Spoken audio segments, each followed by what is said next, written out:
Bismillahirrahmanirrahim. Assalamualaikum warahmatullahi wabarakatuh.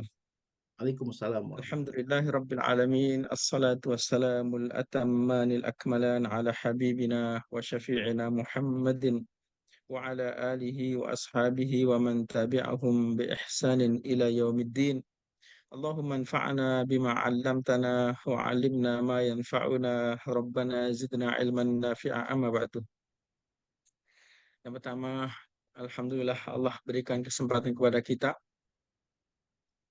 untuk mendekati bulan Ramadan. Mudah-mudahan Allah berikan kita kesempatan untuk berpuasa penuh di bulan Ramadan tahun ini. wabarakatuh. Yang kedua, tema kita pada kali ini adalah soal jawab. Sebetulnya sesuatu yang sangat menakutkan bagi saya apabila menerima pertanyaan. Sebab ketika saya salah menjawab, maka tanggung jawabnya itu luar biasa beratnya. Bahkan dalam sebuah ungkapan disebutkan, ajra'ukum 'alal futya ajra'ukum 'alan nar, dalam sebuah hadis ya. Barang siapa atau siapa yang paling berani untuk menjawab masalah agama, maka dia paling berani untuk memasuki api neraka. Yang kedua, dalam menjawab soal agama, saya pribadi sebetulnya tidak pada level itu gitu ya. Itu adalah level para mufti ya. Semestinya ketika menjawab itu dipelajari dulu, dicek dulu semua rujukan-rujukannya, semua kitab-kitabnya. Oleh karena itu saya menyampaikan kepada bapak-bapak dan ibu-ibu, lebih baik apabila bapak ibu ketika mencari jawaban satu soal agama, carilah di lembaga-lembaga resmi, lembaga-lembaga fatwa, di mana semua soal itu biasanya sudah dipelajari dengan detail, dengan sangat-sangat detail, baru akhirnya disampaikan dengan bahasa yang tertentu. Jadi bahasa fatwa itu bukan bahasa yang biasa, tapi bahasa sudah dipelajari, jangan sampai multitafsir, jangan sampai membuat orang itu tidak paham. Jadi fatwa itu disampaikan adalah untuk memberikan penjelasan yang sedetail-detailnya, atau segamblangnya, atau sejelasnya, sejelas-jelasnya. Yang ketiga, saya pada kali ini bukan berarti berfatwa, dan itu tidak tidak layak bagi saya. Syarat-syarat pun tidak terpenuhi. Sehingga yang saya sampaikan nanti adalah nukilan-nukilan dari kitab-kitab ataupun dari pendapat-pendapat para ulama yang insya Allah saya usahakan yang saya sampaikan nanti itu berpegang kepada pendapat-pendapat madhab ya, yang mana kita ketahui bahwa madhab itu sudah terbangun beratus-ratus tahun, dan insya Allah ulama-ulama di madhab itu baik Syafi'i, Maliki, Hanafi, Hambali bukan orang-orang biasa. Mereka adalah orang-orang berilmu, orang-orang yang penuh amanah, orang-orang yang penuh tanggung jawab. Berbeda apabila jawaban itu jawaban pribadi atau jawaban individu. Jadi Ya, oleh karena itu jawaban pada kali ini adalah hanya sekedar mukadimah dan stimulan untuk Bapak dan Ibu. Silahkan untuk dicari kembali di lembaga-lembaga fatwa yang betul-betul punya otoritas untuk apa? Untuk menjawab.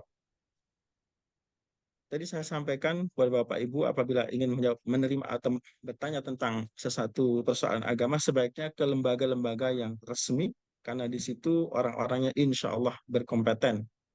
Berbeda dengan jawaban individu. Individu itu meskipun hebat, meskipun luar biasa, banyak kekurangan dan kelemahannya. Sudut pandangnya pun sempit, ilmunya pun seluas-luasnya, misalkan tetap saja kalah dengan sekian banyak ulama yang mumpuni dalam bidangnya. Eh, saya mencoba untuk menjawab nanti dengan referensi yang ada. Jadi juga menerima, misalkan Bapak Ibu punya pendapat lain atau punya mendengar ada jawaban lain, saya sangat mempersilahkan. Yang keempat, dalam masalah-masalah fikih itu pun ada yang namanya qat'iyat, ada namanya dhanniyat. Qat'iyat itu yang para ulama tidak pernah berbeda dan tidak mungkin berbeda dan tidak boleh berbeda. Meskipun masalah fikih bukan berarti semuanya perbedaan pendapat.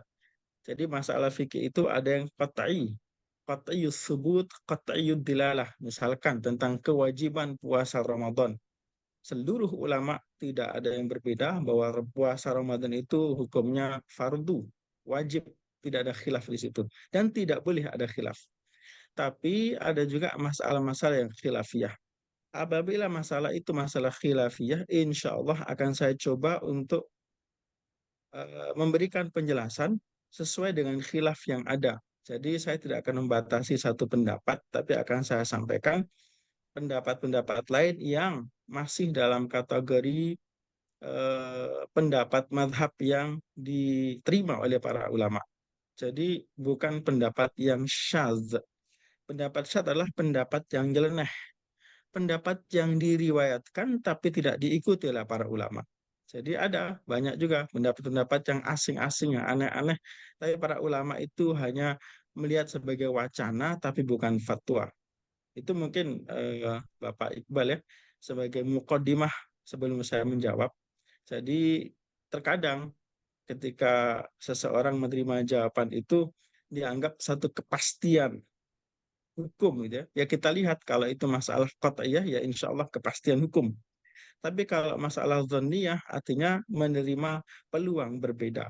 Itu mungkin wallahu alam. Syukran jazilah. Kalau saya bisa menjawab, insya Allah saya jawab. Kalau tidak bisa, insya Allah saya akan buat pekerjaan rumah PR dan insya Allah jawabannya akan saya sampaikan kepada Pak Bevi atau Bu Dense, insya Allah. Syukran jazilah. Baik Ustadz, insya Allah kami pahami Ustadz. Ya, baik. Untuk menghemat waktu, saya akan langsung aja Ustadz. Jadi kita tuh dari 15 pertanyaan yang sudah kita terima ini, sudah kita kelompokkan ke dalam beberapa tema. Ya, jadi yang pertama itu temanya tema niat, ada pertanyaan dengan tema niat, kemudian tema pembatal puasa, terus ada tema orang yang diperbolehkan tidak berpuasa, kemudian mengenai keharaman hal yang halal saat Ramadan. Ya, kemudian qadha puasa, dan yang terakhir adalah tema mengenai motivasi puasa.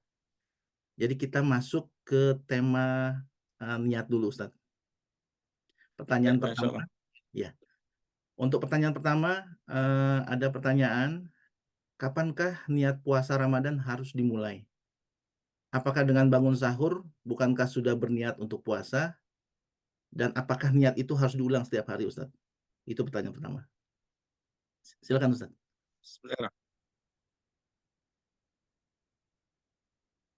Bismillahirrahmanirrahim. Assalamualaikum warahmatullahi wabarakatuh. Tentang niat puasa, jadi niat puasa itu termasuk rukun. Artinya kalau orang tidak niat, maka tidak sahlah puasanya. Kemudian apa niat itu? Niat itu bahasanya dalam bahasa namanya al-qasdu. Menuju sesuatu, menyengaja sesuatu. Atau dalam istilah syara'nya adalah qasdu syai'i muqtarinan bifi'lihi. Menyengaja sesuatu bersamaan dengan perbuatannya gitu. Jadi kalau saya mau niat sholat, misalkan sholat ya, sholat maghrib, tidak boleh saya niat sekarang ini untuk sholat maghrib.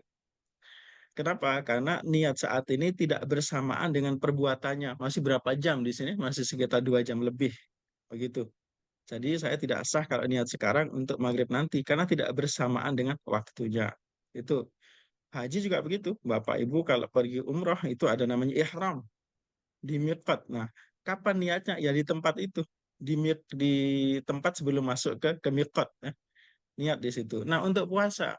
Dalam sebuah hadis Rasulullah Shallallahu Alaihi Wasallam bersabda, "Man lam yubayyit as-siyama minal laili fala siyama lahu." Barang siapa yang belum meniatkan puasa di malam hari, maka tidak sah puasanya. Tidak sah puasanya. Ini untuk puasa yang fardu. Jadi hadis ini untuk puasa yang fardu.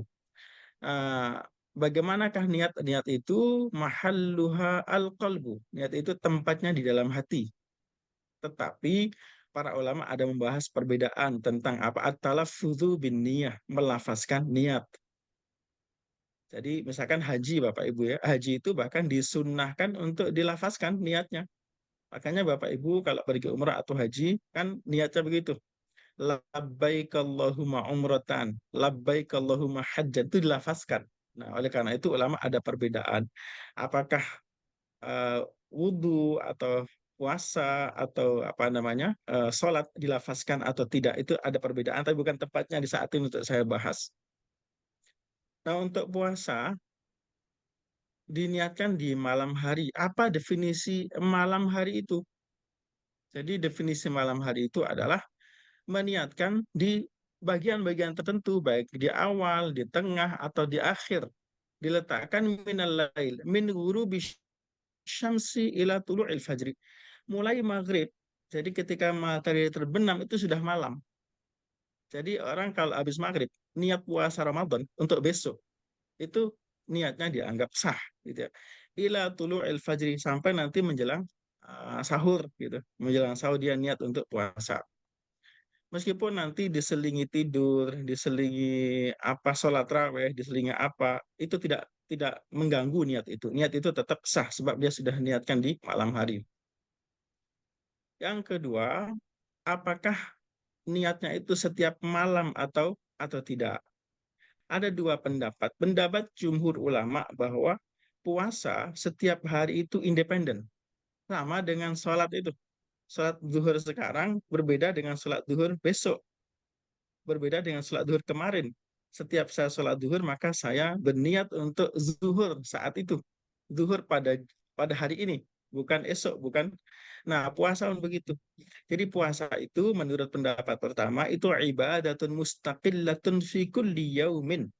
Adalah ibadah yang independen di setiap harinya. Oleh karena itu, maka pendapat dari jumhur ulama dalam hal ini pendapat madhab Hambali, madhab Maliki, Hanafi, dan madhab Syafi'i, maka seseorang berniat di setiap malam.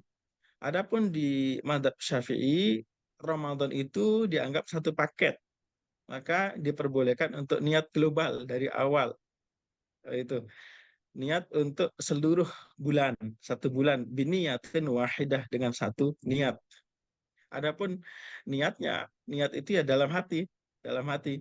Tapi biasanya di Indonesia imam-imam itu mengingatkan jamaah setelah sholat raweh biasanya niat puasa diumumkan sehingga niat puasa dan dituntun bersama-sama. Saya melihat itu sebagai pengajaran, sebagai peringatan dan juga sebagai bantuan ya dari para imam-imam, imam-imam masjid untuk memudahkan dan untuk membantu pelaksanaan puasa agar tidak salah. Wallahu alam, itu Bapak ya, Pak Iqbal. Baik Ustadz, ada pertanyaan turunannya sebetulnya Ustadz. Jadi kalau Ya, misalkan tadi kan Ustadz paparkan kita harus mengucapkan niat itu pada malam harinya ya sebelum memasuki iya. puasa. Itu gimana Ustadz kalau kita ternyata pada hari ini tuh besok mau puasa, kita pulang kerja kecapean, terus kita ketiduran bablas sampai tidak sahur dan tapi kita puasa itu, besoknya kita puasa itu masih sah nggak puasanya Ustadz? Kalau Bapak sebelum tidur itu sudah niat puasa, maksudnya malam ya, malam apa namanya, maghrib di malam itu Bapak sudah niat puasa, maka puasanya sah gitu. Kalau Tapi itu kalau Bapak tidak niat sama sekali, ya, tiba-tiba pagi hari sudah apa namanya, eh, kalau ini Ramadan, tapi iya, insya Allah jaranglah yang begitu itu. Karena mung kok sama sekali tidak tahu besok Ramadan itu. Kemudian ya, pagi-pagi, oh ini Ramadan, maka saat itu Bapak eh, wajib untuk imsak, tidak boleh berbuka puasa, tetapi wajib mengkodok, wajib mengulang puasa baik. hari itu. Kenapa wajib imsak? Sebab Bapak pagi hari itu mendapati di bulan Ramadan yang hukumnya tidak boleh makan, tidak boleh minum. Jadi terkena hukum itu, tapi puasanya harus mengkodok. Sebab apa? Sebab tidak ada niatnya. Tapi kalau sebelum tidur dia sudah niat puasa, tiba-tiba pagi misalkan, bahkan naudzubillah itu sampai sholat subuhnya pun apa namanya kebablasan ya. Sampai setelah subuh baru ingat, oh ya ini hari puasa. Tapi kalau malamnya sudah niat, maka dia puasanya sah.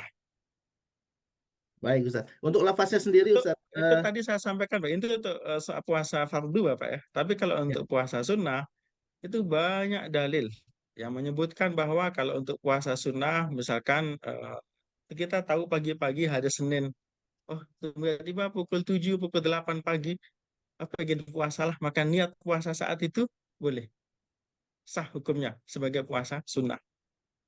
baik. Jadi hanya berlaku untuk puasa fardu Ustaz ya. Betul. Ya. Dan mengenai lafaznya Ustaz, apakah ini harus betul-betul lengkap atau cukup dengan niat saum fardu Ramadan Niat besok dalam hari? hati, Pak. Niat puasa Ramadan. Iya, Itu. jadi cukup Jadi cukup dulu. bahasa hati itu sangat luas, tidak bisa diungkapkan detail dengan apa? Dengan lisan. Baik, baik Dan Ustaz. yang menjadi pedoman adalah niat dalam hati. Tapi pastikan bahwasanya kalau dilafazkan kan begini, nawaitu sauma ghadin ya. Saya niat puasa untuk besok. Puasa ini adalah puasa ada, bukan qadha. Artinya bukan puasa mengqadha. Puasa Ramadan pada tahun ini. Itu biasanya dijabarkan seperti itu. Jadi insya Allah meskipun kita tidak jabarkan detail, tapi ketika di malam hari, ketika orang niat dan apalagi diperkuat ya dengan bangun sahur, dengan apa itu semua adalah menunjukkan sudah ada niat dalam hati. Gitu. Ya, baik Ustaz. Ini ada pertanyaan Ustaz, kalau untuk niat yang sebulan tadi Ustaz juga bilang ya, itu mazhab Syafi'i bisa ya? Maliki, Pak, mata Oh maaf, Maliki. ya Maliki. Itu Ya. lafaznya juga dalam hati pun nggak apa-apa Ustaz? Ya, niat itu mahalluha al-qalbu. Niat itu niat apapun mahalluha al-qalbu. Tempatnya di dalam hati. Mhm. Adapun di dalam haji memang ada disyariatkan untuk disunnahkan dilafazkan. Sebab ada satu hadis, ada sahabat yang ketika Nabi di Madinah mau haji, tiba-tiba ada sahabat yang mengatakan begini, labbaik Allahumma hajjan an syubrumah. Labbaika Allahumma, aku memenuhi panggilanmu hai Allah untuk haji an syubrumah, untuk mewakili syubrumah. Nabi mendengar. Itu kan niat itu. Nabi mendengar, berarti sahabat itu melafazkan niat haji. Begitu. Jadi Baik, niat itu mahalluha al-qalbu. Tempatnya di dalam hati. Baik niat salat, niat wudhu, niat apa. Adapun talaffuz itu terjadi khilaf di kalangan para ulama. Melafazkan niat. Maka di madzhab Syafi'i misalkan, Imam Nawawi mengatakan di bahkan yundabu disunahkan untuk melafazkan niat dalam sholat dalam kitab apa namanya Minhajul Talibin ya. Itu ada seperti itu sehingga menjadi perbincangan para ulama. Wallahu alam, kita akan fokus ke puasa saja, Pak ya. Nah, itu. ya. Baik Ustaz. Untuk bab niat, sebetulnya pertanyaannya hanya itu saja Ustaz, tapi ini ada yang raise hand Ustaz. Jadi kita pengen buat seinteraktif mungkin. Jadi Wah, kalau ada silakan. ya ada yang mau bertanya di tengah-tengah, kita akan persilakan. Silakan Ibu Dince. Assalamualaikum Ustadz, ini Salam ya Ibu. masih terkait dengan niat yang boleh dilafalkan di awal untuk 1 bulan gitu. Kalau Mhm. misalnya kita sudah berniat di awal puasa, terus di dalam ini terkaitkan dengan anak-anak Ustadz, kadang-kadang bangun sahur atau terawih gitu, kita mepet ke sahur gitu, boleh ada yang terlupa gitu, tapi waktu awal Ramadan kita sudah berniat untuk melafaz niat untuk berpuasa selama bulan Ramadan gitu. Nah kalau itu di dalam hari-hari selama Ramadannya ada yang terlupa, itu gimana Ustadz? Gak apa-apa. Jadi ya itu kembali kepada pemilihan itu ya, pemilihan dasar dasar hukum gitu. Pemilihan dasar hukum tentang apa namanya ini apa mana yang boleh, mana yang tidak. Jadi kalau ibadah itu kalau saya pribadi ya, saya lebih mengedepankan kehati-hatian gitu, kehati-hatian. Jadi kalau punya anak, punya apa dari maghrib apa itu kita itu kita beritahukan bahwasanya besok kita puasa, kita niat niat untuk puasa, kita niatkan. Tapi insya Allah Muslim itu yang penting diberikan pengetahuan umum bahwasanya besok itu ada puasa Ramadan dan itu ada perbedaan. Jumhur ulama, mayoritas ulama Madhab Hambali, madhab Syafi'i, madhab Hanafi itu puasa setiap hari itu independen. Sehingga perlu niat khusus setiap harinya. Nah, apabila pemilihan hukum ini sudah mantap di situ, ya berarti kalau global ya tidak sah. Begitu. Kalau global berarti tidak sah kalau hanya niat satu hari. Tidak mencukupi. Itu pendapat pertama. Pendapat kedua yang diikuti oleh madhab eh, Maliki mengatakan itu boleh niatin wahidah dengan niat apa namanya global, niat satu saja. Sekali lagi perbedaan seperti ini dalam bab madhab ini ketika salah misalkan itu masih mendapatkan satu pahala. Kalau pendapat itu betul di sisi Allah Subhanahu wa taala mendapatkan dua pahala. Begitu. Ini bukan masalah hak dan batil tapi masalah ijtihadiyah, masalah upaya untuk mendekati kebenaran. Jadi ada dua pendapat, satu pendapat jumhur. Kalau orang-orang sudah meyakini di situ ya dia menganggap bahwasanya itu tidak betul yang kedua, meskipun tetap menghormati gitu. Samalah dengan orang yang ketika sholat dia membaca Bismillahirrahmanirrahim ketika Al-Fatihah. Dia meyakini itu bagian tak terpisahkan dari Al-Fatihah. Ketika dia misalkan ketika sholat apa namanya dia sendiri ketika sholat dan tidak membaca basmalah maka dianggap itu tidak sah bagi dia.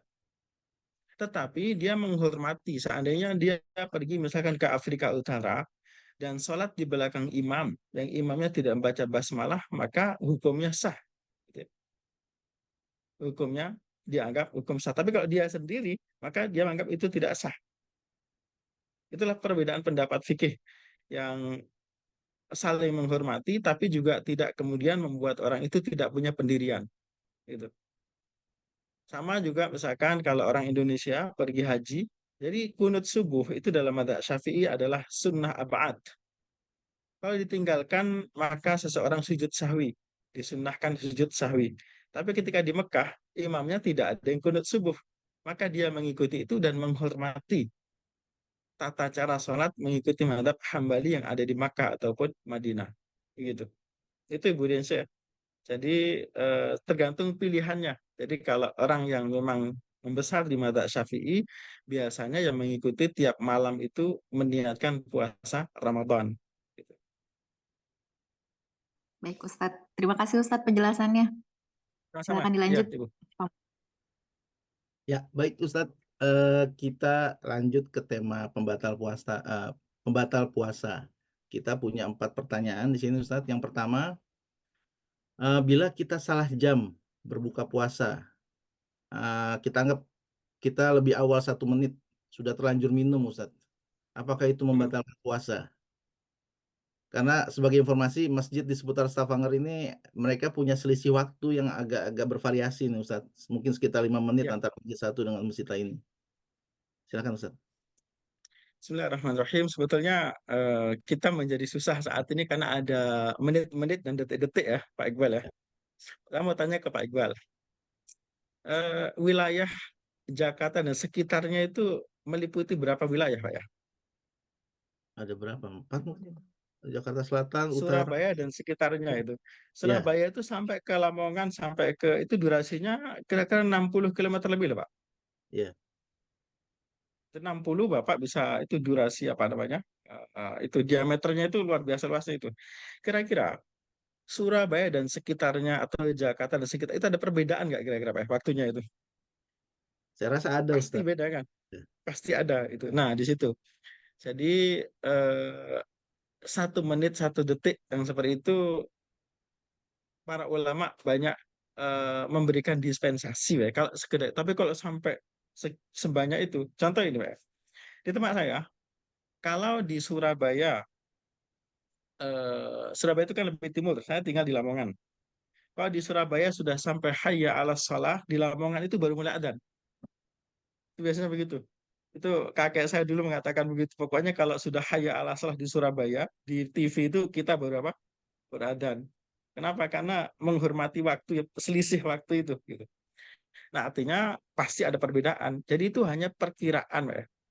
Itu kita hidup pada zaman ada jam. Saya kira dulu pada zaman Nabi pasti ada selisihnya itu. pun tidak punya jam. Yang diikuti adalah tenggelamnya matahari. Itu Iya. pasti banyak perbedaan-perbedaan. Nah, kita jadi repot ketika ada jam, Pak, ya. Sehingga kita itu terikat oleh apa? Oleh jam. Yang kedua, biasanya orang meletakkan jam-jam itu ketika waktu sudah masuk. Nah, adzan di mana-mana itu biasanya setelah waktu masuk, gitu. Oleh karena itu selisih 1 menit 2 menit. Nah, tapi kalau mau kehati-hati ya silahkan untuk dikodok kalau mau betul-betul apa namanya hati-hati. Tapi ketika sudah ada hitungan-hitungan jam maka kita harus lebih hati-hati. Apabila terutama sekarang ini dengan satelit yang canggih, berarti tenggelamnya matahari itu bisa dihitung dengan detail ya. Kita harus menghormati ilmu itu. Itu kan ilmu yang pasti meskipun penerapannya juga nisbi gitu. Tergantung apa namanya wilayah. Contoh adzan di Kuala Lumpur dan sekitarnya melalui Labuan dan Putrajaya. Jadi teman saya Kuala Lumpur, saya tinggal di pusat Kuala Lumpur, ya. Ke Putrajaya itu masih perlu waktu 1 jam, tapi adzannya sama, gitu. Dan itu tentu apa namanya diameternya meluas, Pak, ya. Mengelilingi, berarti itu luas-luas. Pasti ada perbedaan itu. Adzan itu tidak mungkin persis pas tenggelamnya matahari. Itu masalah ijtihadiyah dan kita hormati untuk kehati-hatian. Ya, baik Ustadz. 1 menit, setengah menit, apa itu ya. Baik, baik Ustadz. Insya Allah dipahami. Kita lanjut ke pertanyaan yang kedua. Ini ada pertanyaan, apakah hanya infus yang mengandung glukosa yang membatalkan puasa? Bagaimana dengan infus-infus lainnya seperti obat kemoterapi atau infus elektrolit?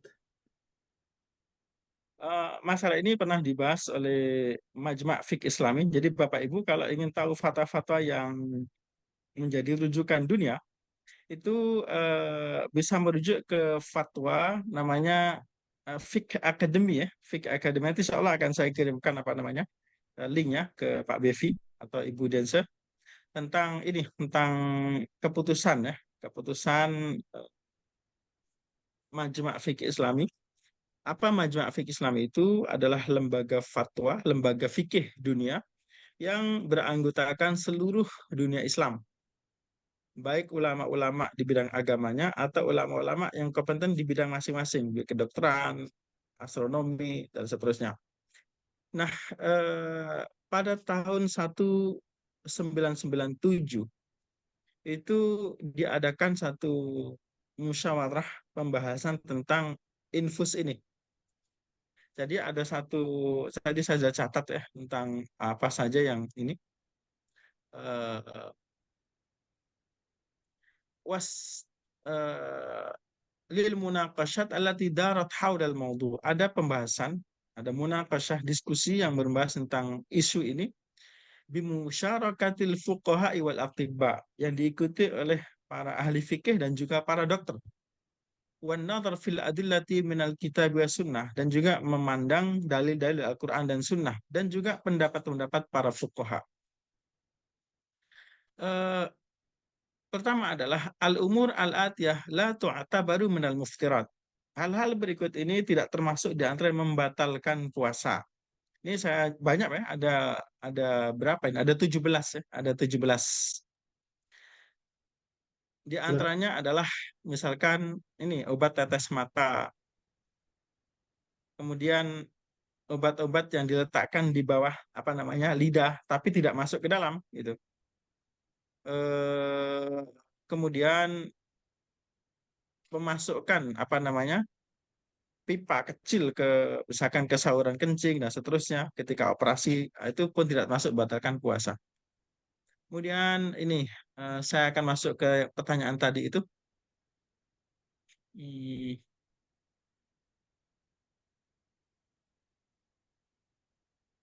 Ya, bagaimana dengan infus seperti obat Ya, kemoterapi? infus Pak ya. Ya. Sebentar.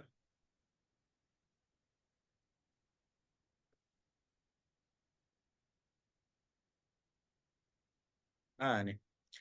Al-hukun al-ilajiyah, al-jildiyah, awil-adaliyah, al-waridiyah. Apapun jenis suntik ya. Jenis suntikan. Bistisnai as-sawail. kecuali yang mengandung cairan wal huqan al-mughdiyah. Jadi bistisna is-sawail. Jadi suntikan-suntikan yang mengandung unsur makanan. Infus itu kan makanan, Pak ya. Meskipun tidak melalui mulut, tidak melalui apa ya, itu berarti masuk yang membatalkan puasa. Jadi yang ditanyakan tadi, apakah apa namanya infus yang mengandung glukosa. Jadi semua yang mengandung apa namanya unsur makanan itu membatalkan puasa. Al-hukun al-ilajiyah, al-jildiyah, awil adaliyah, awil waridiyah. Semua suntikan yang sifatnya itu hanya di ambang kulit saja atau masuk ke nadi, ke urat-urat nadi, bistisna isawail wal hukun al maghadiyah. Dikecualikan adalah cairan-cairan ataupun suntikan-suntikan yang mengandung unsur al-ughdiyah, unsur makanan. Itu yang membatalkan puasa. Itu keputusan yang nomor ke-8, maksudnya urutan ke-8. Jadi itu bisa menjawab ini Pak Iqbal ya. Ya, baik Ustaz. Sebentar Ustaz. Jadi kalau sifatnya cairan-cairan ataupun segala jenis infus yang mengandung unsur makanan untuk tubuh, maka itu membatalkan puasa. Oh iya. Ustadz, jika diperkenankan boleh Ustadz, kalau Ustadz bisa share screen dari beberapa tadi, ada 17 ya? Mhm. 17 ya. Saya Atau screen yang itu aja Pak, yang apa? Boleh? Ini saya coba. Ini pakai bahasa Arab Pak ini. itu bahasa Arab. Masya Allah. Iya. Baik Ustadz. Jadi di sini pertanyaan yang tadi itu, jadi tahun 97 yang nomor 8 nah ini Pak. Ya. Al-hukun al-ilajiyah, hukun itu suntikan-suntikan ya. Al-ilajiyah sifatnya untuk pengobatan, baik yang di kulit, Ya. al-adaliyah atau urat, ataupun di nadi, ya, maksudnya bistisna is-sawail, dikecualikan cairan-cairan, wal hukun, dan juga apa namanya suntikan-suntikan al-mughadiyah. Mughadiyah itu yang mengandung ghidha, ghidha itu makanan, Ya. unsur makanan. Oke Ustadz. Nah, jadi Ini di ada sini 17 hanya ya, banyak apa? ya. Oh iya Ustadz. Gak saya yang berkaitan saja. Kalau yang lain banyak Ya. juga. Ya, jadi ini intinya yang berkaitan ada unsur makanannya. Jadi kalau yang untuk Iya, suntikan tapi berupa obat-obatan itu diperbolehkan ya Ustaz. iya, Ya, tidak membatalkan puasa. membatalkan puasa. Baik. Baik Ustaz, insya Allah dimengerti. Jadi untuk masalah infus cukup jelas. Kita lanjut ke pertanyaan berikutnya. Eh, ini mengenai mimpi basah Ustaz. Bagaimana jika seseorang mimpi basah di saat siang hari saat berpuasa? Hmm. Silakan Ustaz. Mimpi basah tidak membatalkan puasa. Jadi puasanya sah dan ya kewajiban untuk dia apabila waktu sholat ya wajib mandi. Baik, Tidak mempengaruhi apapun dalam puasa. Puasa tetap sah. baik, Jadi baik, kecuali apabila keluar sperma itu disengaja. Itu maka jumhur ulama atau sepakat ulama itu batal. Gitu. Dengan cara apapun kalau disengaja maka batal puasanya. Tapi kalau mimpi basah itu kan tidak sengaja, baik, baik, bukan kemauan dia, maka tidak membatalkan puasa. Apa yang dilakukan ya kalau setelah itu ada kewajiban-kewajiban agama yang memerlukan kesucian, maka dia wajib untuk mandi, mandi besar. Jika disengaja Ustadz, ini pertanyaan inilah. Jika disengaja itu harus dikodok nggak puasanya Ustadz? Maaf, Jika disengaja, ada. satu dosa besar, Ya, yang bahkan eh, ada pendapat dari ungkapan ya dari Imam Ad-Dhahabi tadi saya semata Ad-Dhahabi. Ad-Dhahabi. Bentar. Ad-Dhahabi itu penulis kitab Al-Kabair, dosa-dosa besar ini. hmm, Bismillahirrahmanirrahim. Qala al-Imam Ad-Dhahabi fi Kitabil Kabair. Wa indal mu'minin, dan bagi umat mukmin, orang-orang beriman, muqarrarun, sudah menjadi keputusan, anna man taraka sholata was sauma, barang siapa yang meninggalkan salat dan meninggalkan puasa, annahu syarrun minaz zani, itu lebih buruk ya daripada orang berzina, wa mudminil khamr, bahkan lebih buruk daripada orang yang kecanduan khamr, bal yushakkuna fi islamihi, bahkan bisa jadi orang itu, orang meninggalkan ini, kita lihat Pak, insya Allah kita tafsirkan, bahkan diragukan keislamannya, wa yadhunnuna bihi az-zandaqata wa yudhannuna bihi az-zandaqata wal ilhad, bahkan orang seperti itu yang sengaja itu meninggalkan sholat, meninggalkan puasa, itu dikhawatirkan masuk dalam kategori zindik dan mulhid. Mulhid itu orang ateis, ya, orang yang tidak beragama. Maksudnya orang yang meninggalkan puasa itu ada dua jenis. Satu, meninggalkan puasa dengan meyakini ketidakwajiban puasa. Maka kalau sudah meyakini tidak wajib puasa, maka itu hukumnya menjadi murtad yang seperti itu. Tapi kalau meninggalkan puasa karena tidak kuat, karena apa, itu ada uzur kan kalau tidak kuat. Tapi kalau meninggalkan dengan sengaja bisa saja, tetap meyakini tapi kemudian dia membatalkan puasanya, maka itu dosa besar dan kemaksiatan yang wajib untuk bertaubat, dan pasti wajib mengkodok gitu. Diwajibkan untuk mengkodoknya, kan dia meninggalkan dengan puasa, jadi bertaubat dan wajib untuk mengkodok. Baik. Ini perkataan Imam Dhahabi ini untuk yang meninggalkan dengan sengaja dan bahkan ada keyakinan, ya. Keyakinan itu tidak wajib. Maka dalam fikih madzhab Syafi'i pun ada keterangan yang jelas meninggalkan puasa ini. Mungkin dulu pernah saya sampaikan dalam kajian tentang bab tentang salat dalam kitab Matn Taqrib, Matn Ghaya wa Taqrib dulu, bahwasanya meninggalkan salat itu ada dua jenis. Meninggalkan dengan tidak meyakini kewajibannya, maka hukumnya itu menjadi orang murtad. Kalau meninggalkan dan masih meyakini kewajibannya, maka dia diminta taubatnya oleh para ulama, oleh qadha, ya, oleh mahkamah Islam kalau ada. Kalau dia tidak mau taubat, maka bahkan dihukum, hukum maksimal, ya. Dalam hukum Islam itu hukum maksimal. Dan tetap dianggap sebagai muslim. Wallahu a'lam itu. Baik, Ustaz.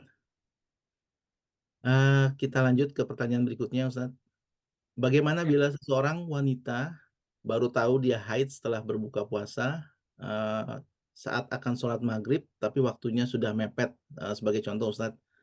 Jadi dia nggak menyadari kapan haidnya keluar. Apakah hari itu puasanya sah, Ustaz? Nah, tadi sudah saya lihat ini, jadi ada satu kitab ya di Al-Asbah wa Nadhair, kitab Imam Suyuti. Jadi dalam kaidah agama itu ada namanya al-yaqinu la yuzalu bisyak. Keyakinan itu tidak dapat dihilangkan dengan keraguan. Jadi mungkin akan saya jelaskan dulu tentang antara apa bedanya syak apa dzan begini. Kalau syak itu 50-50. Contoh kita sholat. Sholat kita tidak tahu ini 4 atau 3. Itu namanya syak. Dua-duanya itu tidak ada keyakinan, ya. Pokoknya saya bingung. 3 atau 4. Gitu. Nah, berkaitan dengan dia baru tahu tentang menstruasi ini kapan, ya? Sebelum maghrib atau setelah maghrib. Sama sekali tidak bisa tidak bisa memutuskan, itu namanya syak. Nah, tapi peringkat berikutnya ada namanya zon. Zon itu prasangka, tapi sudah bisa menentukan iya atau tidaknya. Meskipun sedikit, tapi dia bisa menentukan. Di atas 50%, itu namanya zon. Dan prasangka itu bahkan bisa jadi sampai 99% lebih, tapi belum 100. Gitu. Nanti soal akan saya sampaikan. Jadi kalau seperti itu, maka orang yang mengalami peristiwa itu harus kembali kepada dirinya, meyakini kapan sebetulnya terjadinya itu. Kalau dia ada keyakinan, ada prasangka yang cukup kuat, oh ini terjadi sebelum maghrib, berarti kembalikan kepada keyakinannya. Dia itu di situ keyakinan. Saya yakin ini sebelum maghrib. Kalau yakin sebelum maghrib, maka puasanya dianggap tidak sah. Tapi kalau dia yakin setelah maghrib, maka puasanya sah. Begitu. Kembali kepada keyakinan. Kita lihat di sini kata Imam Suyuti, al aslu fi kulli hadisin takdiruhu bi aqrabi zamanin. Jadi kalau ada kejadian apapun, itu maka kita kembalikan kepada peristiwa yang paling dekat dengan itu. Wa min furu'iha, di antara praktek daripada kaidah itu, ra'a fi saubihi maniyan walam yadhkur ihtilaman. Ada orang yang tiba-tiba di kainnya itu ada air sperma, tapi dia tidak tahu kapan ini kira-kira apa namanya itu mimpinya ini kapan itu ya. Lazimahul ghuslu ala sahih, maka dia wajib untuk mandi. Sebab apa? Sebab itu terjadi ada ini di itu dia di apa namanya di pakaian dia. Kemudian waqala Imam Syafi'i berkata dalam kitab Al-Um, wa tajibu i'adatu kulli salatin salaha min akhiri naumatin namaha. Nah, kalau bingung kapan mimpinya itu, maka dia harus mencari kapan terakhir tidur gitu. Kapan terakhir tidur? Oh, saya tidur terakhir itu sebelum subuh kemarin. Maka dia wajib mandi dan wajib mengulang sholat subuhnya itu. Sebab apa? Sebab itulah tidur terakhir dia. Nah, begitu juga dengan apa? Dengan puasa.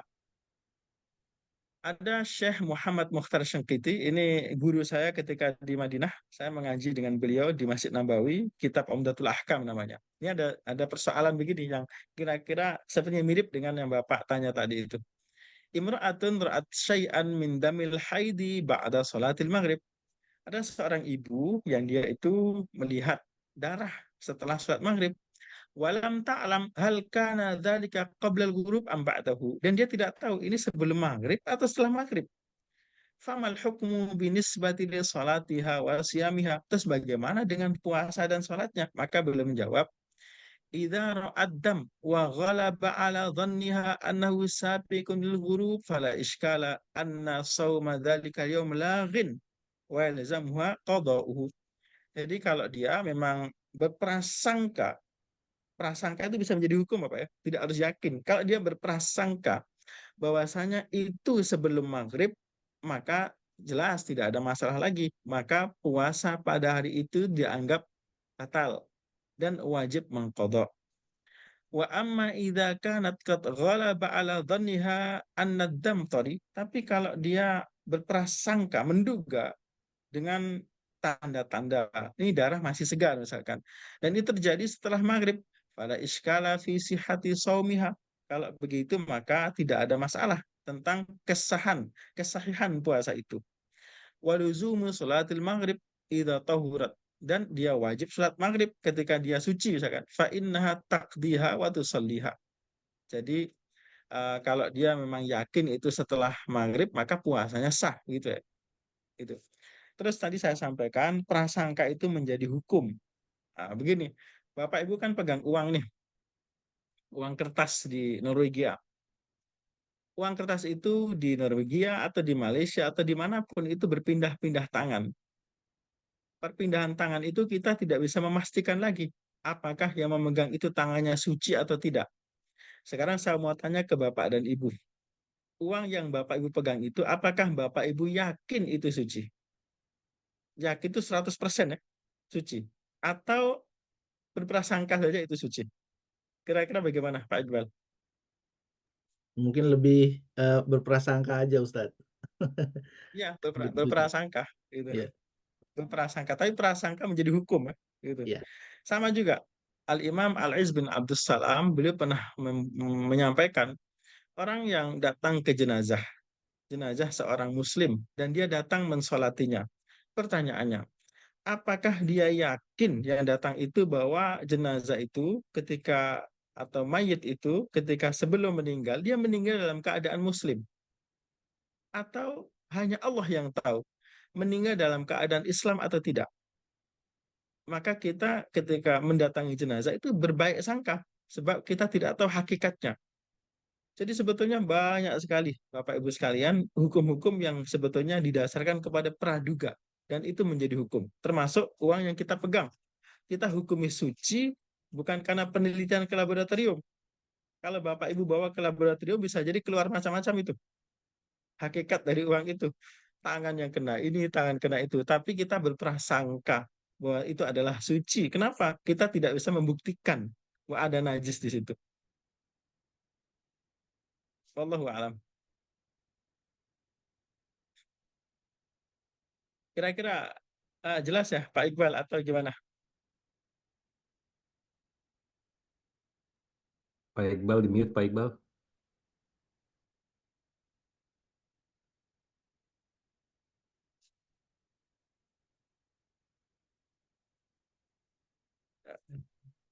Suara Pak apa? Tidak kedengaran.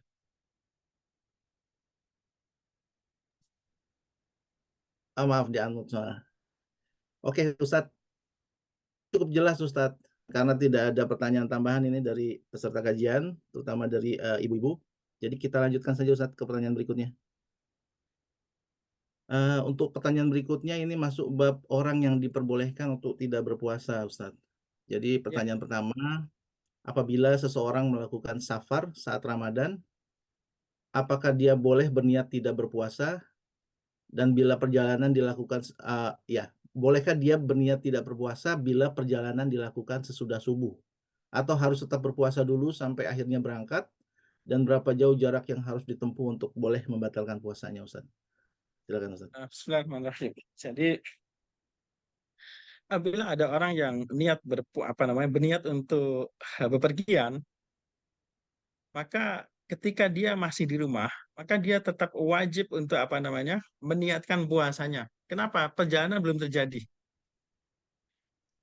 Jadi ketika baru niat saja, misalkan saya di Kuala Lumpur mau pergi ke ke satu tempat yang dalam kategori musafir. Sebelum subuh saya masih di rumah, maka saya tetap wajib untuk meniatkan puasa. Dan saya tidak boleh untuk niat langsung, niat gak puasa begitu.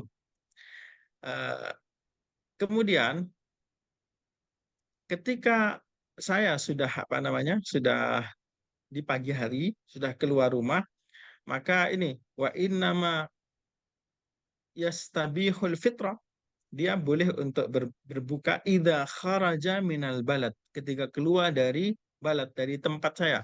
Ya, kalau Kuala Lumpur berarti dari perbatasan Kuala Lumpur. Wa khalfal, kalau zaman dulu Pak ya. Wa khalfal buyut, kalau sudah keluar dari rumah-rumah. Hasil rumah penduduk di tempat itu. Nah, sekarang kalau Bapak di Jakarta, Bogor itu kan susah itu. Bekasi, Tangerang itu kan sudah dempet semua. Bahkan tidak ketahuan batas-batasnya. Nah, alhamdulillah pemerintah membuat batas-batas tempat ya yang kita kalau udah keluar dari Jakarta ya kita baru bisa bisa memulai membatalkan puasa itu. Sebab kenapa tidak boleh niat dari awal? Sebab bisa jadi terjadi pembatalan keberangkatan. Jadi kalau misalkan malam sudah nggak niat puasa, tiba-tiba pagi Ramadan, kemudian ternyata pemberangkatan itu dibatalkan, perjalanan dibatalkan, maka dia masuk di bulan Ramadan dalam keadaan tidak berpuasa.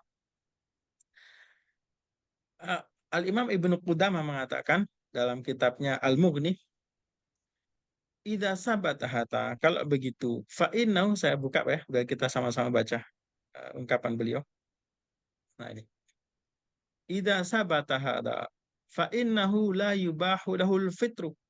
Kalau begitu, dia tidak diperbolehkan berbuka hatta yukhallifal buyut wara'a dhahri, sampai dia meninggalkan rumah-rumah di belakang punggung dia. Maksudnya sampai dia betul-betul telah meninggalkan tempat itu. Jadi kalau saya di KL berarti di perbatasan Kuala Lumpur. Yakni annahu jawizuha wa yakhruju min baini bunyaniha. Kapan dia baru boleh untuk tidak berpuasa, membatalkan puasanya, yaitu ketika dia sudah melewati perumahan-perumahan di kampung dia itu. Kemudian musafir itu ada 3 jenis. Yang pertama, ayyadkhula alaihi syahr Ramadan fi safar. Dia dalam perjalanan, dia memang musafir dan masuk bulan Ramadan di situ. Maka dia boleh berbuka sebab dia masuk bulan Ramadan dan status dia adalah musafir. Yang kedua, ayyusafira fi asna'i syahri lailan sudah masuk bulan Ramadan, kemudian dia malam hari itu bepergian. Falahul fitru fi sabihatil lailah allati yakhruju fiha. Jadi kalau dia musafirnya malam hari, maka dia paginya bisa berbuka. Nah, yang jadi persoalan adalah ayusafira fi asna'i yaumi Ramadan. Musafirnya itu pas setelah subuh gitu. Pada waktu terjadi puasa. Fahukmu fil yaumis tsani kaman safara lailan. Maka hukumnya itu sama dengan peristiwa yang pertama tadi. Maka dia pun boleh berbuka puasa. Gitu. Kira-kira bisa di itu ditangkap di sini. Jadi kalau emang apa namanya di malam hari maka musafirnya di malam hari maka dia bisa berbuka puasa langsung di pagi hari. Statusnya sebab dia status musafir. Kalau dia musafirnya di siang hari, misalkan jam 9 atau jam 8, maka hukumnya sama dengan yang malam hari itu. Pas dia musafir, maka dia boleh untuk berbuka puasa, tapi ada syaratnya tadi itu. Ketika dia sudah meninggalkan apa namanya tempat tinggalnya, ukurannya apa? Ukurannya ketika sudah tidak ada rumah-rumah lagi di situ. Nah, kalau sekarang ya diberi perbatasan tempat oleh pemerintah itu, ini wilayah Jakarta, wilayah Tangerang, wilayah Bekasi dan seterusnya. Baik Ustadz, insya Allah dimengerti. Untuk pertanyaan berikutnya, apa batasan seseorang yang sakit kronis dan menahun, sebagai contoh diabetes atau mah berat, boleh melepas puasa Ramadan? Silakan Ustadz. Itu harus dengan keputusan dokter, Pak ya. Dokter lah yang insya Allah paling mengerti tentang keadaan dia, tentang bahaya apa namanya dia puasa atau tidak. Jadi harus dengan rekomendasi dokter yang terpercaya. Kalau ini tidak puasa atau puasa bahayanya apa, kalau puasa bahayanya apa, itu dokter yang lebih lebih tahu, dokter yang apa namanya yang kompeten di bidangnya. Sebab kalau tidak ahlinya dia hanya mengira-ngira yang tanpa ilmu. Tapi kalau dokter insya Allah melalui penelitiannya apa atau dengan pengalaman dia sendiri. Oh, saya kalau puasa akibatnya begini. Intinya adalah wala tulqu biaidikum ila tahlukah. Janganlah sampai kamu mencampakkan diri kamu kepada kebinasaan. Juga dalam hadis disebutkan la darara wala dirar. Tidak boleh ada bahaya yang diakibatkan oleh kita ke diri kita dan tidak juga boleh ada bahaya dari orang lain yang akan menimpa diri kita. Dalam sebuah hadis diceritakan bahwa Nabi dalam satu perjalanan Nabi melihat sahabat-sahabat susah payah dalam berpuasa, bahkan sudah sangat berat. Makanya kemudian Nabi melakukan buka puasa saat itu, membatalkan puasanya. Tapi ada seorang sahabat yang tidak mau untuk berbuka, tetap mempertahankan untuk puasa. Sampai dia itu pingsan, bahkan dehidrasi dan akhirnya dikipasi, disiram air, tetap saya tidak mau membatalkan puasanya. Maka Nabi mengatakan ulaikal usah. Mereka itu orang bermaksiat, mereka itu orang yang bermaksiat. Kenapa? Memaksakan diri dan dia tidak mampu untuk melakukannya. Bahkan membahayakan dirinya. Baik Ustadz. Ustadz, sebelum kita lanjut ke pertanyaan berikutnya, ini ada pertanyaan dari peserta kajian. Salam Ustadz, adakah persoalan mustafil itu terpakai juga kepada nyusu perlu berniat puasa dulu sebelum membatalkan puasanya sekiranya tidak mampu puasa? Nah, kalau ibu menyusui itu memang ada uzur ya, jadi apa namanya diberikan dispensasi. Maka nanti akan ada, mungkin saya akan buka kitab yang itu, yang eh, kitab Matan Takrib ya. Bismillahirrahmanirrahim.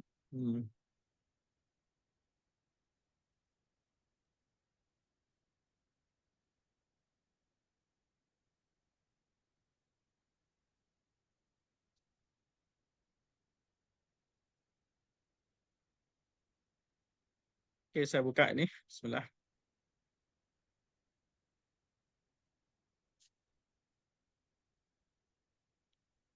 Bismillahirrahmanirrahim. Ini kitab Matan Ghaiyah dan Takrib ya.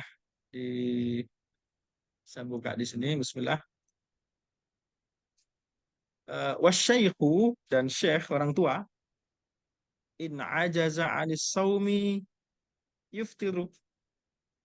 orang tua yang tidak mampu untuk puasa, maka yuftir, maka dia boleh berbuka sejak dari pagi kalau memang dia tidak mampu ya. Wa yut'im an kulli yaumin muddan, dan dia membayar fidyah setiap hari satu mud. Satu mud itu ukurannya beras atau makan pokok satu genggam ini, satu mud. Wal hamilu wal murdi'. Ini mazhab Syafi'i ya. Wal hamil, wanita hamil dan ibu menyusui, in khafata ala anfusihima, kalau mereka berdua itu mengkhawatirkan dirinya. Jadi orang hamil khawatir ke atas dirinya dan juga orang yang menyusui khawatir ke atas dirinya. Aftarata, mereka berdua itu boleh berbuka puasa. Memang diperbolehkan dari awal, diperbolehkan dari awal. Wa alaihimal qada, dan mereka berdua wajib untuk mengqada. Jadi ibu-ibu yang menyusui, ibu-ibu yang hamil kalau meninggalkan puasa maka mereka berdua wajib mengqada. Ini adalah mazhab jumhur ulama, 4 mazhab. Mazhab Abu Hanifah, mazhab Maliki, mazhab Hanafi, mazhab Hambali, mazhab Syafi'i, yang ini mewajib untuk qada. Wa in khafata ala auladihima, dalam mazhab Syafi'i ini, wa in khafata ala auladihima. Tapi kalau ibu hamil atau menyusui itu, mereka berdua itu berbuka bukan karena dirinya, tapi mengkhawatirkan janinnya atau bayinya, aftarata, boleh untuk tidak berpuasa. Wa alaihimal qada'u wal kaffarah, dan dia berdua itu, mereka berdua wajib untuk mengqada plus kaffarah, membayar fidyah. Itu. Jadi di mata Syafi'i. Jadi apa namanya? Mungkin akan saya lihat di apa di catatan yang beberapa madhab tadi itu. Bismillah. Al-hamil. Nah, ini. Ya juzu lil hamili an tuftira in khafat dararan. Boleh bagi ibu hamil untuk berbuka puasa apabila dikhawatirkan terjadi bahaya. Bi ghalabati dzan ala nafsiha wa waladiha. Dengan prasangka dan praduga bahwasanya kalau puasa ini pasti bahaya untuk saya ataupun untuk janinnya gitu. Wa yajibu dzalika idza khafat ala nafsiha halakan. Bahkan wajib berbuka apabila dikhawatirkan terjadi kebinasaan, maksudnya meninggal ataupun menjadi pingsan dan seterusnya. Aw syadid ada, atau terjadi masalah yang berat untuk dia. Wa alaihal qada bila fidyah, dan wajib ke atas dia itu untuk mengqada tanpa fidyah kalau mengkhawatirkan dirinya sendiri. Itu bittifaqil fuqaha, kesepakatan para fuqaha. Wattafaqu kadzalika ala adami wujubil fidyah, dan mereka juga sepakat bahwa tidak wajib bayar fidyah idza aftarat al-hamilu khaufan ala nafsiha. Kalau ibu hamil itu dia hanya wajib qada dan tidak wajib fidyah apabila dia itu mengkhawatirkan keselamatan dirinya. Kenapa begitu? Li annaha bimanzilatil marid al-khaif ala nafsi. Jadi ini dikiaskan, Pak. Dikiaskan dalam Al-Qur'an disebutkan apabila dia dalam perjalanan maka dia wajib untuk mengqada. Jadi orang yang sedang hamil atau menyusui itu seakan-akan sakit dalam tempo tertentu. Jadi ketika sudah selesai mengandungnya dan selesai menyusuinya, maka dalam keadaan normal, maka orang itu wajib untuk mengqada. Begitu.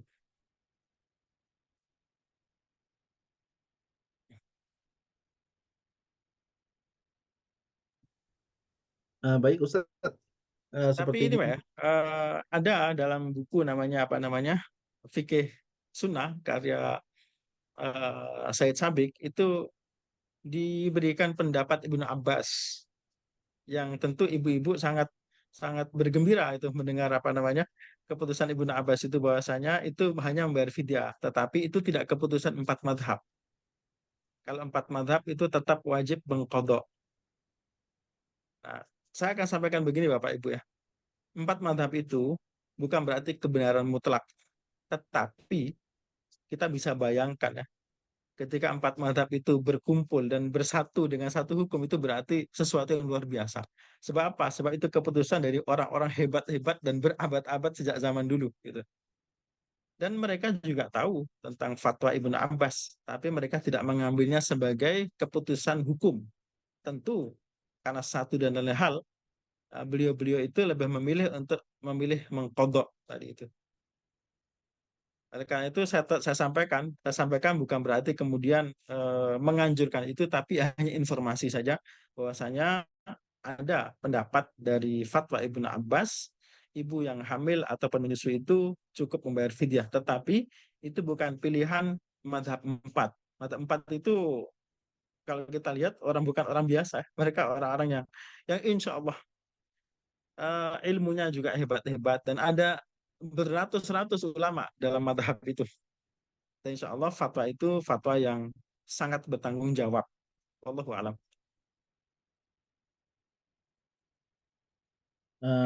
Baik Ustadz, ini pertanyaan lanjutan Ustadz sebetulnya. Jadi bagaimana untuk seorang ibu yang punya anak, bisa kita bilang tahun ini melahirkan, terus tahun depan melahirkan lagi, itu gimana Ustadz cara mengkodonya itu? Oh ya, Jadi berturut jadi ya sama juga, itu seperti orang sakit yang lama dan sembuh ya. Jadi orang yang sakit yang lama dan sembuh. Pada dasarnya ketika orang itu masuk bulan Ramadan, dia terkena kewajiban puasa, kecuali yang ada uzur, orang tua, yang hamil, menyusui, dan seterusnya, atau musafir. Nah, ketika dia sudah selesai, apa namanya, atau ketika sakitnya sudah sembuh, maka dia meskipun lama, 7 tahun sakit, berarti setelah itu wajib untuk mengkodok puasa ditinggalkan. Sama juga dengan orang yang setiap tahun hamil sampai 15 tahun, terus apa namanya, bukan hanya hamil, Pak, ya. Setelah hamil nanti menyusui 2 tahun, terus hamil lagi, terus begitu. Berarti dia tidak puasa selama 10 tahun. Meskipun begitu, tetap apa namanya, wajib untuk mengkodok puasanya. Baik Ustadz. Lanjut lagi ini Ustadz. Jadi apa ada kafarat untuk yang tidak dapat mengkodo tahun itu? Maksudnya tidak bisa puasa tahun ini dan tidak bisa mengkodonya di tahun berikutnya, itu apa ada kafarat Ustadz? Oh iya, itu membayar fidyah, Pak ya. Dan kalau yang tidak sebentar, saya cek di itu, ada fatwa di kalangan para ulama itu. Ini Pak. Bismillahirrahmanirrahim. Wa qala al-Hanafiyyah wa Syafi'iyah idza aftarat al-hamil khaufan ala waladiha ma'al qada'i al-fidyah. Kemudian ini riwayatnya, Pak, yang tadi kenapa apa namanya? Kalau mengkhawatirkan anaknya kok ada fidyahnya, itu diriwayatkan oleh Ibnu Abbas. Dari Ibnu Abbas menafsirkan ayat ini, wa 'alal ladzina yutiquna fidyatun ta'am miskin annahu nusikh hukmu illa fi haqqil hamil wal murdi idza khafata ala auladihima. Jadi yang ini membayar fidyah itu tetap hukumnya untuk yang hamil dan apa namanya, menyusui. Kemudian orang yang itu yang terlambat ya, idza ta'akhkhara an qada'is shaumi,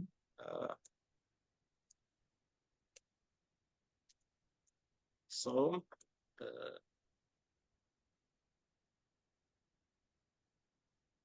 nah ini misalkan sih ya, ini tentang yang lambat ya. Eh,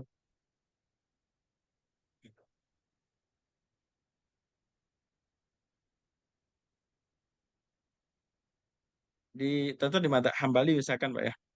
Ketika kafaratu ta'khiril qada. Jadi orang yang melambatkan qada di tahun itu kok sampai tahun depan, itu muddun minat ta'am. Di samping mengqada, dia juga harus memberikan apa namanya? Itu membayar 1 mud dari makanan. 1 mud itu eh, 1/4 dari sok-sok itu ukuran bayar zakat fitrah. Ini 1/4-nya. Gitu. Ini contoh, Pak ya, di kitab namanya Matalibu Ulin Nuha, wa yajzi'u lil am ba'dahu ail qada wa yajzi'u ma'ahu wal afdal it'amuhu qablahu qala al majd al afdal indana taqdimuhu, dan itu membayar fidyah itu bisa diawalkan atau membersamai puasa itu juga juga boleh. Idza kana ta'khirul qada' li ghairi udrin, ketika mengqada itu tanpa ada udzur sama sekali, maka itulah hukumannya atau dendanya, ada kafarahnya. Kafarahnya adalah dengan memberikan satu satu fidyah. Sebentar, saya cek lagi di di ini perbedaan para ulama.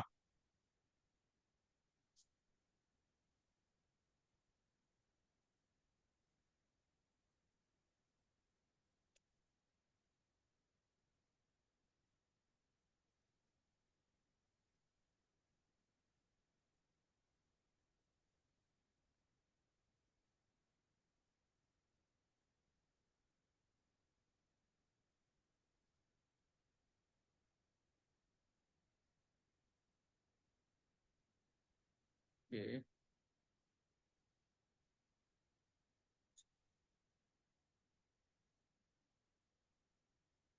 Nah, ini Pak ya, Bismillahirrahmanirrahim.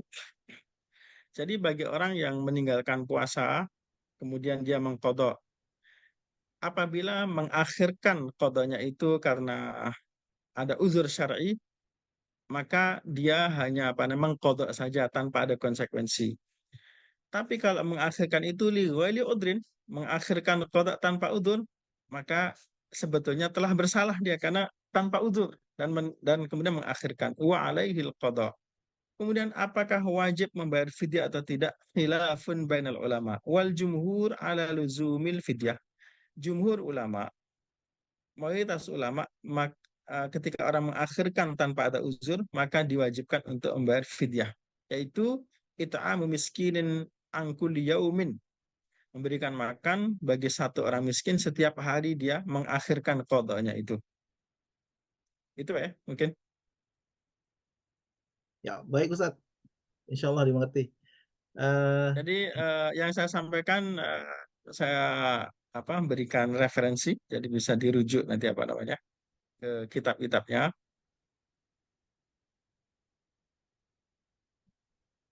Ya. Kemudian ini Pak tentang dasar hukumnya. Kenapa kok ada kodoknya itu? Fa'in akhara fa'alil fidyah. Kalau dia mengakhirkan, maka wajib membayar fidyah, yaitu memberikan makan setiap hari untuk satu orang fakir miskin. Apa dasarnya? Lima ruwiya an Ibnu Abbas wa Ibnu Umar wa Abi Hurairah. Didasarkan kepada hadis yang disampaikan yang diriwayatkan dari Ibnu Abbas, Ibnu Umar dan Abu Hurairah. Mereka berkata, ini fatwa-fatwa sahabat ini. Mereka memberikan fatwa fi man alaihi saumun falam yasumhu hatta adrakahu Ramadan akhar. Fatwa ulama-ulama ini yaitu Ibnu Umar, Abu Hurairah, Ibnu Abbas bagi orang yang tidak mengqadha sampai datang Ramadan berikutnya. Apa kata beliau-beliau itu? Alaihil qada'u wa it'amu miskinin di kulli yaumin. Dia wajib mengqadha dan memberikan tambahan fidyah untuk setiap kali mengakhirkannya itu. Jadi pendapat ulama itu dasarkan kepada fatwa-fatwa para sahabat ini. Wallahu a'lam. Baik Ustaz. Itu artinya misalkan batalnya 7 hari, maka dia harus membayar 7 7 fidyah Ustaz ya. fakir miskin. 7 fakir miskin. 7 fakir miskin setiap hari ya. Satu mut itu ya makan satu porsi lah gitu. Mudahnya begitu. Baik Ustaz. Baik Ustaz. Kalau di ini Pak, mungkin saya tunjukkan di Malaysia itu di PPZ itu ada ukuran fidyah itu seperti apa. Di PPZ itu diukur dari berasnya. Nah, kita lihat di sini, ini ada PPZ ya, Pusat Pemungutan Zakat Malaysia. Kita lihat fidyah itu berapa gitu ya. Itu beratnya diukur dengan makanan pokoknya, dengan berasnya itu. Eh, kira zakat sebentar. Info zakat. Nah, ini fidyah ya. Jadi fidyah di Malaysia, fidyah apa itu fidyah, hukum fidyah. Kemudian sekarang ini ukurannya berapa ukurannya?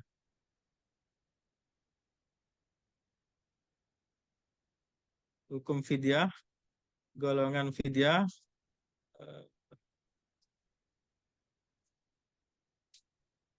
kadar fidyah, 4 ringgit, Pak. 4 ringgit satu hari. 4 ringgit itu di Malaysia ya sangat murah.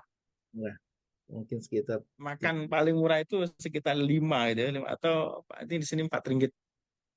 Di Indonesia saya kurang tahu ya. Nah, siapa yang yang harus membayar fidyah itu diberikan seperti ini. Perempuan haid dia wajib mengqadha ini apa? Orang sakit wajib mengqadha. Terus siapa yang berfidyah diberikan apa? Tabelnya seperti ini untuk memudahkan. Saya di Malaysia 4 ringgit, saya kurang tahu di Indonesia berapa kadar fidyah itu. Baik, Pak Iqbal. Ada lagi? baik Ustadz, saya kira cukup untuk pertanyaan tersebut. Kita lanjut saja ke pertanyaan berikutnya Ustadz. Ini masih ada sambungan dari tema orang yang diperbolehkan tidak berpuasa. Pertanyaannya, apa batasan orang tua yang boleh tidak lagi berpuasa Ustadz? Jadi batasan uzurnya mungkin. Eh, Orang tua itu dikembalikan kepada kondisi fisik masing-masing. Ada yang usia 70 sudah sangat uzur bahkan tidak mampu puasa. Ada umur 70 masih itu kembali kepada kondisi masing-masing. Intinya tadi itu, apabila puasa itu membahayakan dirinya, maka saat itu beliau sudah boleh untuk meninggalkan puasa. Tapi kalau masih mampu ya diusahakan gitu. Jadi ukurannya itu sangat sulit ya. Sebab dikembalikan kepada kondisi masing-masing. Berbeda setiap orang. Ada yang umur 70 masih bekerja, masih kuat masih ada yang umur sekian sudah sangat lemah, tergantung kondisi fisik setiap orang. Ya, baik Ustadz.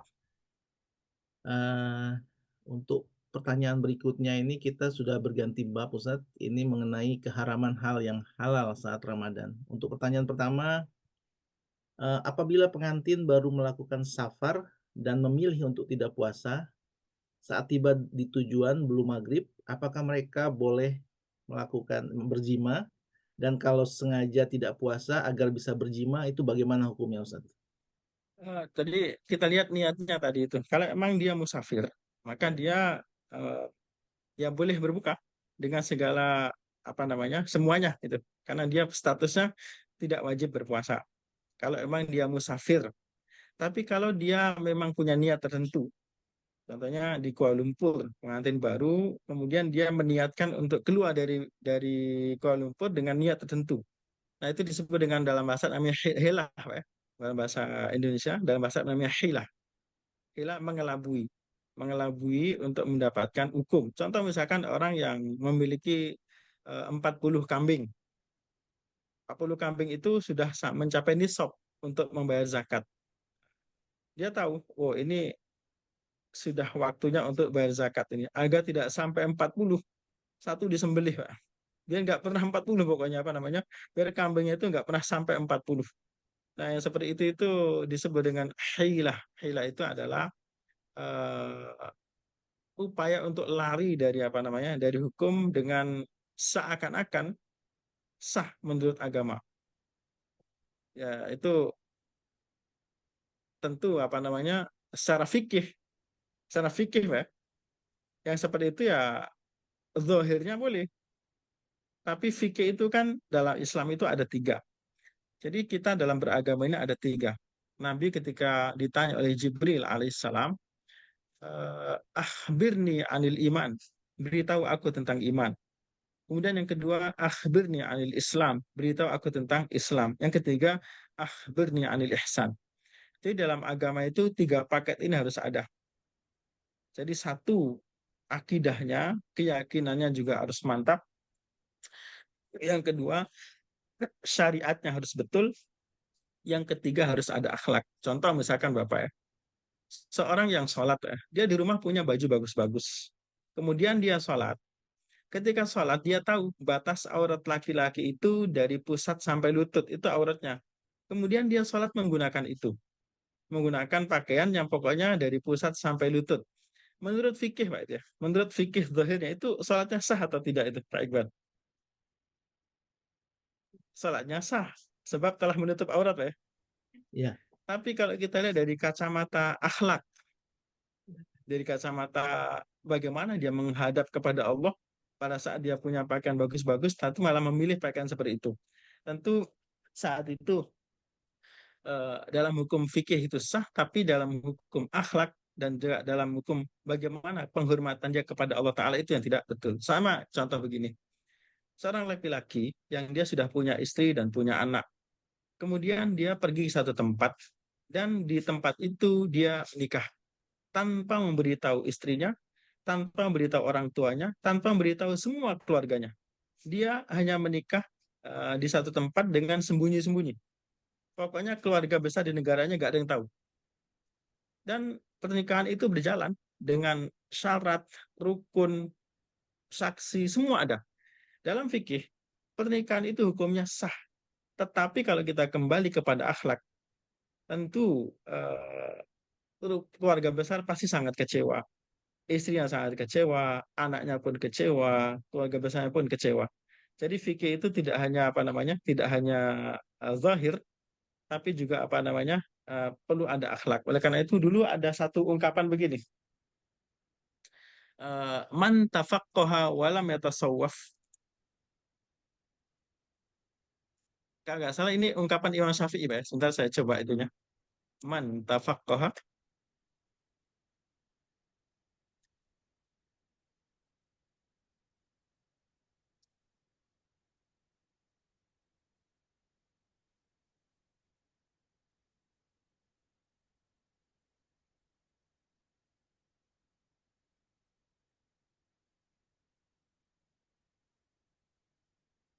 Jadi ada kaidah mungkin ini yang terkenal, Pak, ya. Nisbat tentang ungkapan ini diperselisihkan oleh para ulama, tapi maknanya betul. Bismillah. Ini, Pak, ya. Nah ini. Jadi ada ungkapannya terkenal, man tasawwafa walam yatafaqqah faqad tafassak. Barang siapa yang kehidupannya itu hanya memikirkan tentang hati saja, kekhusyuan, dekat kepada Allah, semua, tapi gak peduli dengan hukum, syarat, rukun, wajib apa itu tidak peduli dia. Maka faqad tafassak, maka dia telah fasik dengan itu.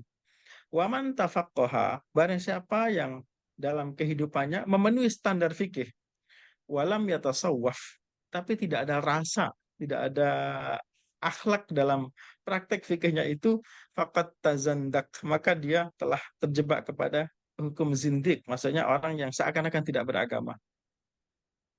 Itu ya. Jadi kalau kita lihat dari kacamata fikih ya seakan-akan itu boleh, tapi kalau kita lihat dari kacamata lebih dalam, ternyata dia sebetulnya telah menistakan agama Islam dengan cara-cara yang dia sangka Allah tidak melihatnya. Padahal Allah itu mengetahui semua niat yang dilakukan oleh hamba-hambanya. Wallahu alam. Itu ya. baik Ustadz. Ustadz, sepertinya ada pertanyaan yang terlewat tadi dari Ibu Ayu mengenai fidyah, Ustadz. Iya. Pertanyaannya adalah, Assalamualaikum Ustadz, kapan batas akhir membayar fidyah? Dan kalau misal tidak punya cukup uang untuk membayar fidyah, apa yang harus dilakukan?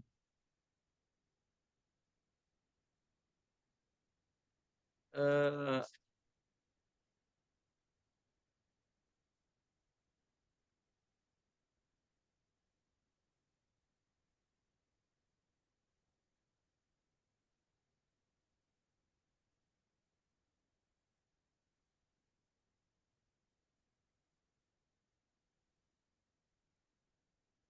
saya buka website tadi, Pak, ya.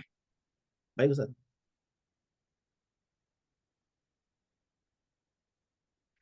PPZ tadi, Pusat Zakat Malaysia.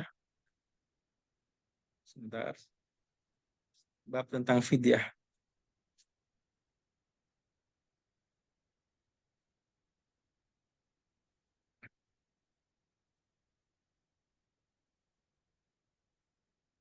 Baik, ini bahasa Melayu ya. Mudah-mudahan bisa dipahami ini. Insya Allah bisa Oke. Ustadz. Hmm.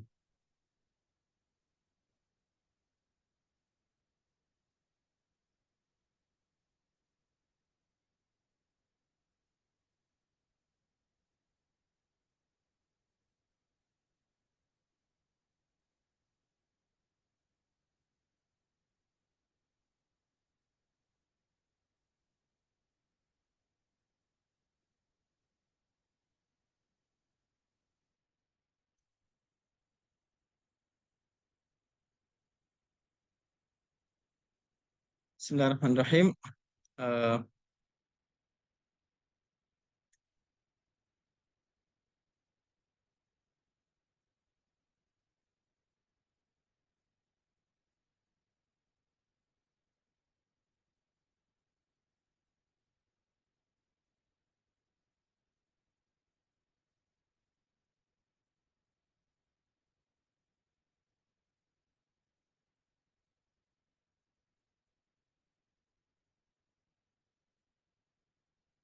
Qala Romli, ini Imam Romli adalah ulama di mazhab Syafi'i. Wa yatakhayyaru fi ikhrajiha. Boleh dia memilih dalam cara pengeluarannya. Baina ta'khiriha, boleh mengakhirkannya. Wa baina ikhraji qimati kulli yaumin fihi, atau boleh setiap hari. Au ba'da faraghihi, atau setelah selesai apa namanya berpuasa. Bahkan wala yajuzu ta'jilu syai'in minha, tidak boleh mendahulukan fidyah daripada apa namanya puasa. Jadi fidyah itu bisa diakhirkan, ya, bisa diakhirkan, dan waktunya tentu tidak ada pembatasan di sini. Itu termasuk di antara apa namanya wajib yang sifatnya muwassa. Jadi wajib itu ada beberapa kategori. Ada namanya wajibun muaqqat, wajibun muaqqat mudayyak. Wajib yang terikat oleh waktu yang sempit, kita tidak bisa mengakhirkan. Contohnya misalkan besok atau lusa ya, puasa Ramadan. Ketika sudah masuk bulan Ramadan, tanggal 1 Ramadan, maka kita tidak ada pilihan lain kecuali puasa pada saat itu. Kenapa? Karena itu namanya wajibun muaqqatun mudayyak, wajib yang waktunya itu sempit, tidak bisa ditunda. Tapi ada kewajiban itu yang sifatnya muassa, wajib yang sifatnya luas. Contoh misalkan, saya di Malaysia saat ini masih dalam waktu asar. Sholat asar adalah wajib, tapi kewajiban sholat asar itu ada waktu yang cukup luas, sekitar 2 sampai 3 jam, tergantung wilayah. Nah, ketika saya sholat di awal, sholat saya sah. Saya sholat di tengah juga sholat saya sah. Ketika di akhir juga sholat saya sah. Nah, begitu juga tentang kafarat ini. Kafarat atau fidyah itu juga sama. Jadi mengakhirkan itu diperbolehkan untuk membayarkan apa namanya fidyah. Kalau dia tidak mampu bayar fidyah, maka tidak wajib ke atas dia karena tidak mampu bayar fidyah. Dan ini kita lihat tergantung fidyah apa ya, fidyahnya. Kalau fidyah itu banyak jenis. Mungkin saya akan jelaskan dulu tentang aksamul fidyah.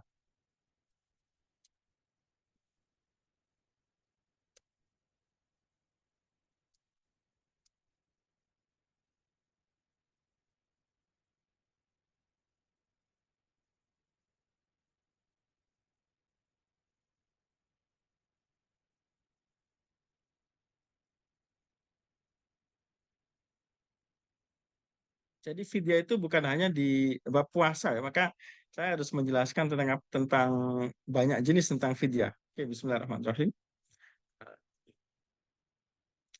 Jadi fidyah itu ada fidyah yang sesuatu harus dibayar ketika ada pelanggaran. Contohnya, orang yang haji dan melanggar maka dia wajib bayar fidyah. Kemudian ada fidyah yang saat meninggalkan puasa. Mungkin akan saya coba di satu kitab ini ya. Namanya Mausu'ah Fiqhiyah biar lebih detail. Al-Mausu'ah Fiqhiyah Al-Kuwaitiyah.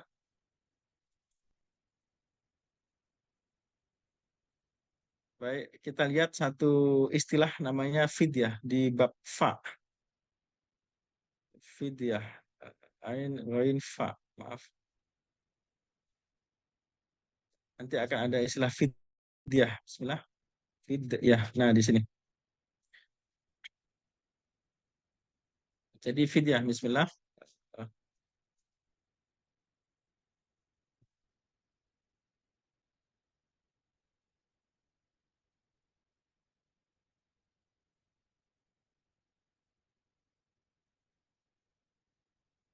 Ini ya, bismillahirrahmanirrahim. Hukum berbeda tentang fidyah, baik ada yang wajib, ada yang sunnah atau mubah. tergantung hal berikut ini. Pertama, fidyah apa? Ketika seseorang melakukan pelanggaran ihram ketika haji ataupun umroh, maka dia wajib membayar fidyah. Yang kedua, ini cukup panjang ya membahas tentang fidyah ini. Kemudian saya akan masuk ke yang bab puasa saja. Al-fidyah itu fisyam. Ini fidyah dalam puasa. Ada ittafaqal fuqaha, ulama sepakat bahwa orang tua idza takallafa as-shaum fasama fi Ramadan fala fidya alaihi. Kalau orang tua, orang yang sudah uzur tapi dia tetap memaksa puasa dan masih mampu, maka tidak ada fidyah. Tetapi kalau orang itu sudah tua dan dia tidak mampu berpuasa lagi, maka boleh berbuka di bulan Ramadan. Fa idza aftara fa alaihi fidyah wujuban.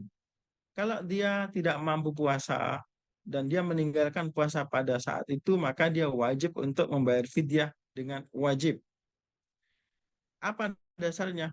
Dasarnya wa 'alal ladzina yutiqunahu fidyatu ta'am miskin. Dan bagi orang yang berusaha tapi tidak mampu, contoh orang tua itu, maka dia wajib membayar fidyah.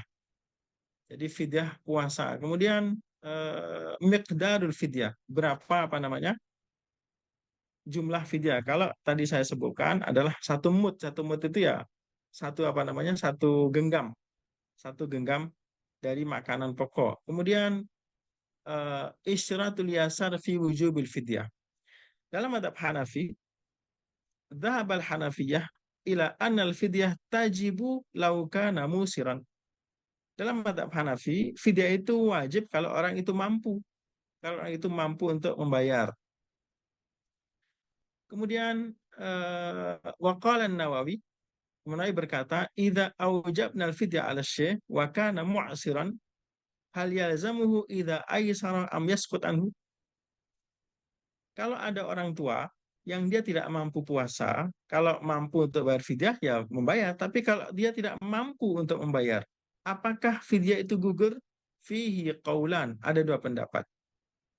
Wa yanbaghi ayyakuna al-asahuna annaha tasqut, kata Imam Nawawi, tentu dari dua pendapat ini yang mendekati kebenaran adalah dia tidak wajib lagi. Wala yalzamuhu idza aysara kal fitrah, dan tidak menjadi wajib meskipun nanti pada akhirnya dia mampu, tidak diqadha maksudnya. Li'annahu ajizun halat taklifi bil fidyah, sebab pada saat dia wajib bayar fidyah dalam keadaan tidak mampu. Gitu. Ini pendapat Imam Nawawi ya. Jadi insya Allah ini menjawab dari persoalan yang tadi dibahas, bahwasanya apabila orang itu tidak mampu, maka dia tidak diwajibkan untuk membayar fidyah. Maka gugurlah fidyah ke atas dia.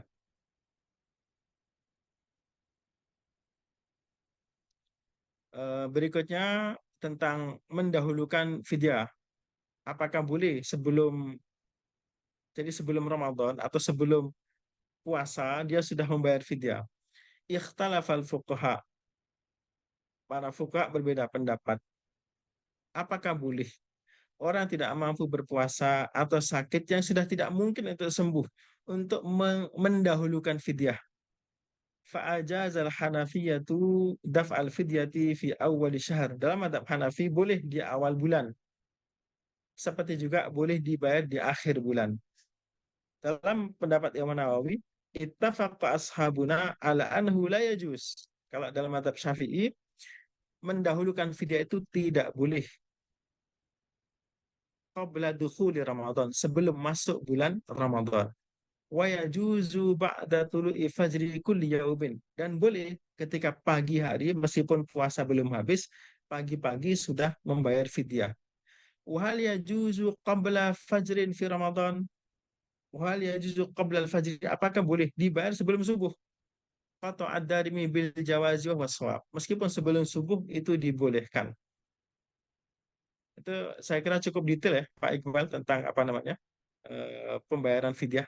Mendahulukan tidak boleh, tapi mengakhirkan diperbolehkan.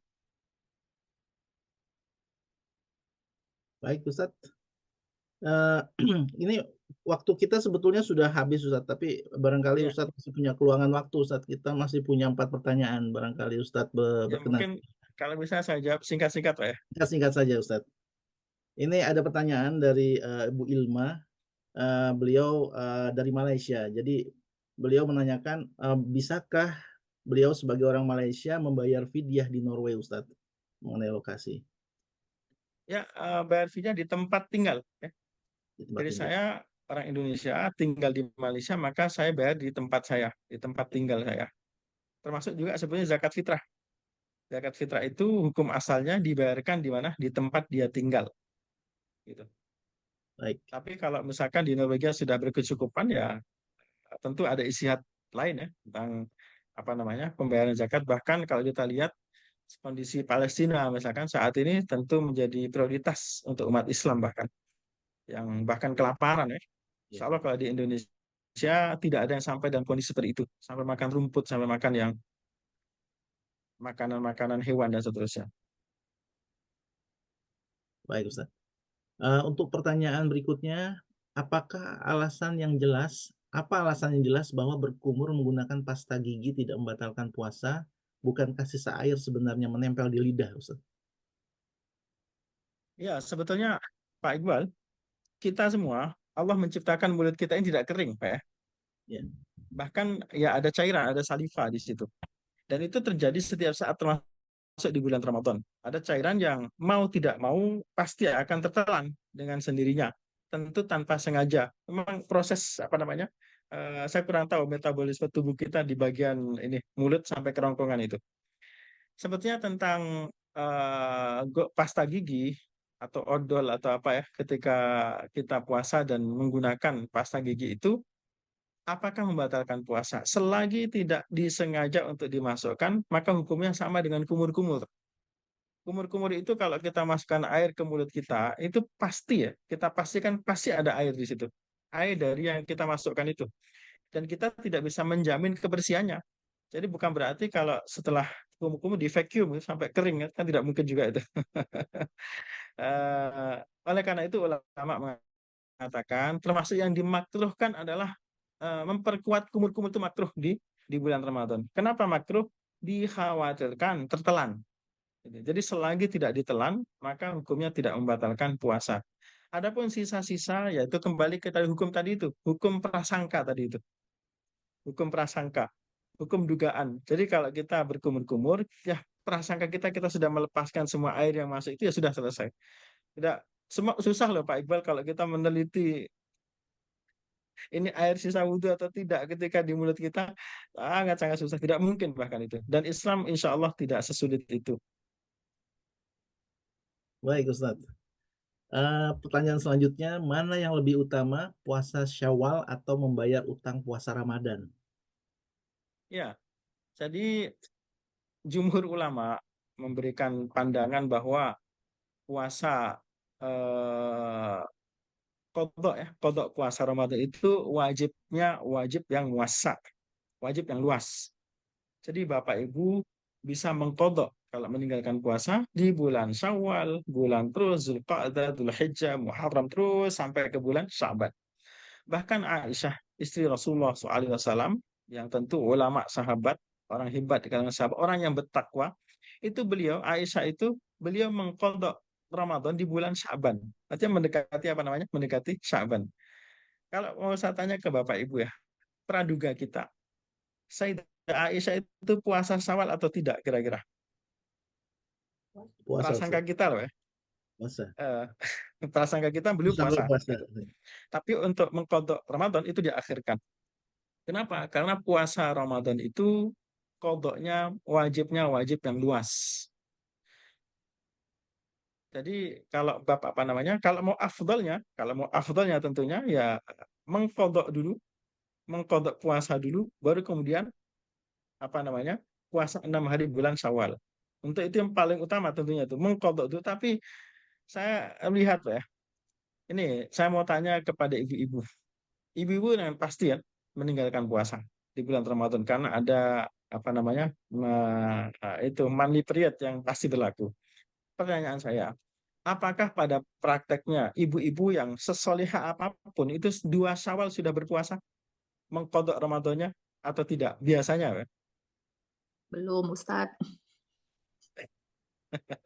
Jadi tanggal 2 Syawal, 3 Syawal langsung mengqadha puasa biasanya tidak. Ya. Kenapa? Karena memang tidak wajib mengqadha awal. Adapun pendapat, misalkan ada pendapat Syekh Utsaimin. Beliau mengatakan bahwa puasa 6 hari bulan Syawal itu syaratnya adalah harus selesai puasa Ramadan dulu. Jadi beliau memberikan syarat. Ini pendapat beliau. Syekh Muhammad Shalih Al Utsaimin, ulama Saudi yang beliau sudah wafat. Memberikan satu ketentuan hukum. Jadi kenapa? Karena beliau menafsirkan hadis secara literal. Man shoma Ramadhana, barang siapa yang sudah puasa Ramadan, summa atba'aha sittan min Syawal, kemudian mengikuti setelah selesai puasa Ramadan itu dengan 6 hari bulan Syawal, maka seakan-akan puasa sepanjang tahun. Nah, literalnya begini. Nah, kalau ada orang yang puasa Ramadan, kemudian masih punya utang, berarti belum sempurna puasa Ramadannya itu. Maka tidak bisa memenuhi standar hadis itu. Barang siapa yang berpuasa Ramadan dan mengikutinya dengan 6 hari bulan Syawal. Nah, ini masih punya utang. Berarti harus disempurnakan dulu baru puasa Ramadan. Saya kira pendapat itu pendapat yang berbeda dengan jumhur ulama. Jumhur ulama berpendapat bahwa puasa 6 hari bulan Syawal itu hukumnya sunnah, tetapi berkaitan dengan bulan. Jadi kalau orang tidak puasa pada 6 hari bulan Syawal itu dikhawatirkan sampai akhir bulan dia tidak dapat keutamaan puasa di bulan Syawal itu. Maka sekarang tinggal itu pilihan kita. Karena yang pertama, bulan Syawal itu terbatas 30 hari. Jadi kalau kita sampai tidak puasa di situ ya tidak dapat lagi kecuali tahun yang akan datang. Tapi kalau qadha Ramadan itu terbuka sampai di tahun yang akan datang. Jadi hukumnya adalah wajib muwassa, wajib yang sifatnya luas, yang bisa diqadha di bulan Syawal, bisa diqadha di bulan sampai bulan Sya'ban, bahkan itu diperbolehkan dan sah hukumnya untuk mengqadha. Jadi untuk menghimpun ini dua kemungkinan ini ya puasa Syawal dulu 6 hari, kemudian nanti kalau sudah punya waktu lapang dan memudahkan bisa diikuti dengan puasa qadha bulan Ramadan. Jadi tidak diwajibkan untuk selesai Ramadan dulu baru kemudian puasa Syawal. Adapun yang lebih utama ya tergantung kemampuan masing-masing. Tentu kewajiban untuk mengqadha itu hukumnya wajib, tetapi waktunya luas. Gitu. Dan kita dalam cita-cita kita insya Allah mampu, dalam perakiraan kita mampu untuk mengqadha. Nah kalau begitu, maka dahulukanlah puasa bulan Syawal meskipun tidak wajib, dan kemudian diikuti dengan mengqadha puasa Ramadan di 11 bulan yang akan datang. Wallahu a'lam. Baik Ustaz, Masya Allah. Pertanyaan berikutnya, apabila orang tua kita sakit tapi masih dalam kondisi sadar Ustaz, lalu kemudian meninggal di bulan Ramadan, apakah kita bisa mengqadha puasa bagi mereka atau cukup fidyah saja? Bismillahirrahmanirrahim. Untuk orang tua, jadi kita lihat dulu kondisi orang tua tersebut ya. Saya tadi sempat cek di ini kitab, mungkin saya share ya biar kita lebih jelas. Bismillahirrahmanirrahim. Orang yang tua yang tidak mampu berpuasa, bahkan tidak berdaya untuk berpuasa, maka gugurlah puasa Ramadan dan cukup membayar fidyah. Itu hukum pertamanya. Kemudian kalau orang itu meninggal, baik tua ataupun muda meninggal, tapi punya hutang puasa. Wa amma man mata wa alaihi siyamu Ramadan, fa innahu la yakhlu min halatain. Kalau ada orang yang meninggal, baik tua ataupun muda atau apapun yang dia punya hutang puasa. Hutang puasa itu ya karena belum diqadha, maka ada dua kemungkinan. Yang pertama, ayyamuta qabla imkani saum, meninggal dan dia belum mampu untuk berpuasa. Dia meninggal belum mampu untuk, contohnya orang tua sakitnya menahun dan meninggal, dia tidak mampu karena tidak ada kesempatan untuk puasa. Atau dia sakit atau selalu dalam perjalanan dia belum mampu untuk mengqadha. Atau memang fisiknya tidak mampu untuk untuk mengqadha. Fahada la syai'a alaihi, maka tidak apa-apa, tidak ada konsekuensi apapun bagi dia itu karena tidak mampu. Wa yasqutu anhu siyam wa yajibul it'am anhu. Kemudian ini kan tidak mampu ya ini. Yang kedua, ayyamuta ba'da imkanil qada. Nah, ini yang jadi permasalahan di sini. Kalau dia apa namanya meninggal, tapi ada waktu-waktu yang dia sebetulnya mampu untuk mengqada tapi belum dilakukan. Jadi dia punya hutang, pernah sakit atau dalam kondisi tertentu, dia tidak mampu puasa dan sebenarnya dia sudah mampu untuk mengqada. Ada waktu-waktu yang cukup lama untuk, tapi dia tidak lakukan, akhirnya dia masih dalam kategori menanggung hutang. Fawajib ayut'ima anhu likulli yaumin miskin. Kewajibannya kalau orang seperti itu maka memberi makan, jadi tentu walinya. Ayut'ama anhu, ahli warisnya memberikan fidyah. Setiap hari meninggalkan memberikan fidyah 1 mud ya untuk orang miskin. Wa hadza qaulu aksari ahli ilmi. Dan ini pendapat jumhur ulama. Kemudian bolehkah ahli warisnya berpuasa? Bolehkah ahli warisnya untuk berpuasa? Di sini ada satu pendapat ya. Jadi wa madhabu al-Hanafiyah wal Malikiyah wasy-Syafi'i fil jadid wal Hanabilah. Dalam madhab Hanafi, Maliki, Syafi'i, Imam Syafi'i ada 2 pendapat dan madhab Hambali, man soma man mata wa alaihi siyamu syahrin falyut'im anhu makanu kulli yaumin miskinan. Barang siapa yang meninggal dan dia punya tanggungan berpuasa, falyut'im anhu makana kulli yaumin miskinan. Maka setiap kali dia meninggalkan itu dibayar dengan qadha. Qala an-Nawawi, qultu al-qadimu hadha adhar. Imam Nawawi mengatakan bahwa orang yang meninggal seperti itu, ahli warisnya berpuasa untuknya. Jadi kalau meninggal punya tanggungan berpuasa, ahli warisnya berpuasa untuknya. Nawawi berkata, Al-Qadim, pendapat Imam Syafi'i yang ini, yang membolehkan ahli warisnya untuk berpuasa itu adhar, lebih kuat. Wadzalika lil akhbadis sahihah. Itu disebabkan oleh hadis-hadis yang sahih. Misalnya seperti hadis dari Bukhari Muslim, man mata wa alaihi siyamun shoma anhu waliyuhu. Jadi ada khilaf ya. Ada mengatakan ahli warisnya berpuasa, ada mengatakan tidak berpuasa. Ada khilaf dan para ulama. Akan tetapi Imam Nawawi dalam madzhab Syafi'i memilih pendapat yang mengatakan kalau ahli warisnya berpuasa itu lebih bagus. Karena itu sesuai dengan salah satu pendapat Imam Syafi'i yang mendasarkan pendapat itu kepada hadis ini. Man mata, barang siapa meninggal, wa alaihi siyamun, dan masih punya hutang puasa, pada saat dia mampu berpuasa tapi tidak mengkodoknya, jadi punya hutang, shoma anhu waliyuhu. Adapun kalau meninggal dan dia memang tidak mampu, bahkan tidak akan pernah mampu, sakit menahun, sudah tua renta, maka tidak wajib ke atasnya apa-apa kecuali fidyah saja. Wallahu a'lam. Baik Ustadz, pertanyaan terakhir Ustadz. Apa saja tanda-tanda puasa yang diterima oleh Allah Subhanahu wa taala? Tentu ini pertanyaan yang itu ya, yang gaib tentunya, susah untuk dijawab, tidak tahu kita apa namanya. Apakah tanda-tanda orang yang apa namanya puasa yang diterima?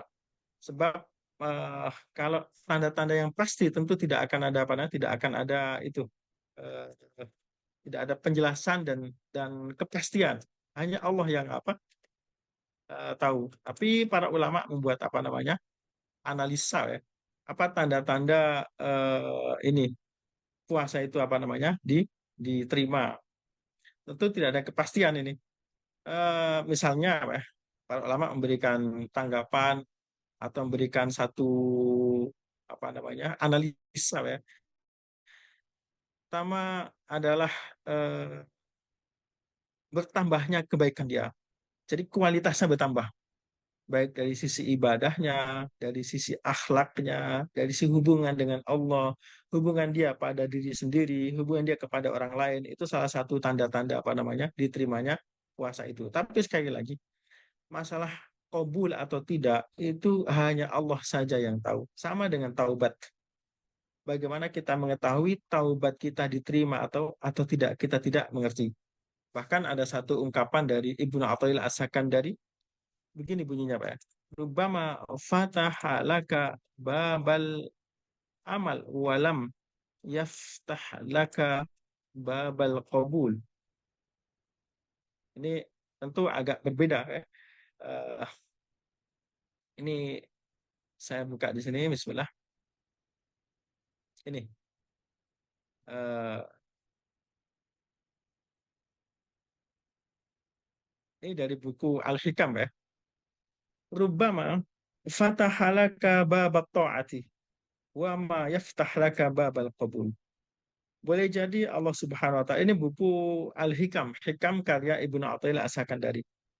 Boleh jadi Allah Subhanahu wa taala membuka pintu-pintu ketaatan ke atas kita. Wa ma yaftah laka babal qabul. Tetapi Allah taala tidak membuka pintu penerimaan. Jadi ada orang yang Allah buka luar biasa, ibadahnya rajin, puasanya rajin, sedekahnya rajin, tetapi Allah tidak membuka pintu penerimaan.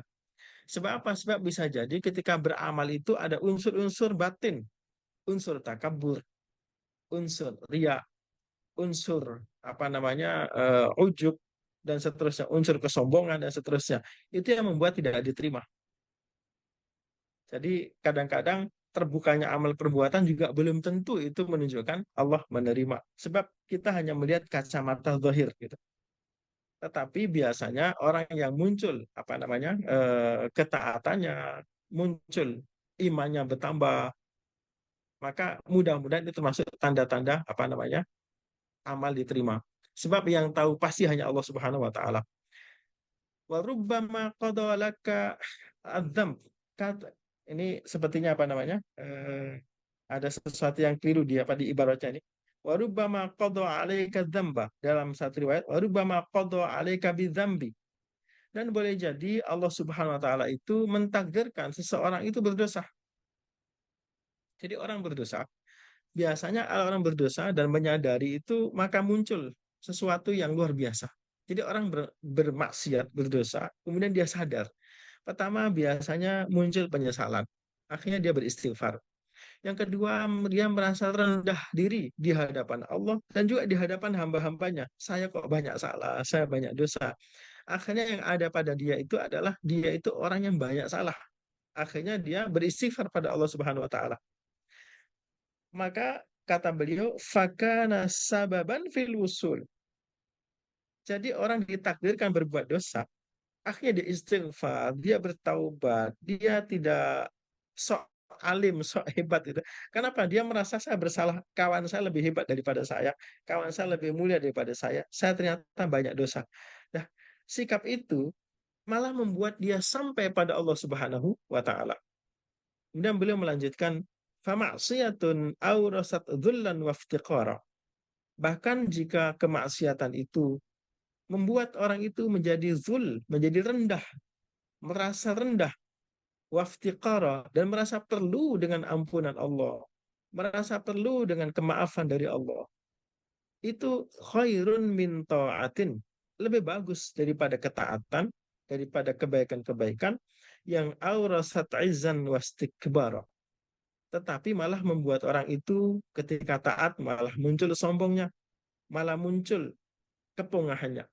Ini ungkapan yang luar biasa ya. Jadi sekali lagi tanda-tanda diterimanya amal itu ya tentu berubah menjadi lebih baik dari sebelumnya. Itu tanda-tanda umum. Tapi kita juga harus waspada.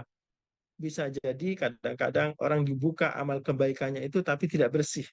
Kenapa? Ketika dibuka amal kebaikan-kebaikan malah muncul penyakit-penyakitnya. Muncul penyakit sombongnya, muncul penyakit takaburnya, muncul penyakit ujubnya, muncul penyakit riaknya, malah gugur semuanya. Tidak ada yang diterima. Itulah maksud dari ungkapan rubbama fatahalaka babat ta'ati wa ma yaftah laka babal qabul. Boleh jadi Allah Ta'ala itu membuka pintu-pintu ketaatan, tapi ternyata malah tidak membuka pintu pengkabulan di sisi Allah Subhanahu wa taala. Nauzubillah min dzalik. Ini maaf Pak, saya perlu cek apa namanya baterai. Baik Ustadz. Oke, Masya Allah Ustadz, banyak sekali ilmu yang sudah Ustadz sampaikan kepada kita pada kajian kali ini. Kami ucapkan jazakallah khairan katsiro insya Allah akan kami jadikan bekal untuk menjalankan ibadah Ramadan sebaik-baiknya. Kami ucapkan juga terima kasih kepada seluruh peserta kajian atas partisipasinya. Semoga kajian kali ini dapat menambah ilmu dan amal kebaikan bagi kita semua. Amin ya Rabbal Alamin. Ustadz, sebelum kajian ditutup, semoga Ustadz berkenan untuk memimpin doa. Dipersilakan Ustadz.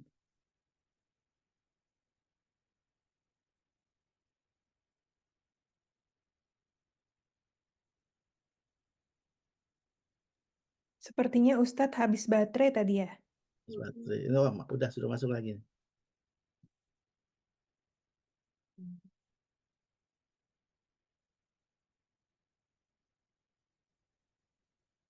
Assalamualaikum Ustadz. Maaf, baterai habis ganti ke handphone. Ya, baik Ustadz. Ustadz, sebelum kajian kita tutup, semoga Ustadz berkenan untuk memimpin doa, Ustadz. Baik, insya Allah. Tadi ada pertanyaan, bolehkah mengqadha di musim dingin ya? Boleh Bu ya, Ibu ada kesempatan untuk mengqadha di musim dingin itu luar biasa itu, bonus dari Allah Subhanahu Wa Taala. Lebih singkat, lebih adem gitu. Jadi diperbolehkan untuk memilih waktu yang ringan. Sebab apa? Sebab ketika Ibu berpuasa juga pada saat musim panas juga bukan hal mudah itu. Baik, insya Allah Bapak Ibu sekalian, mohon maaf sebesar-besarnya apabila ada kekurangan.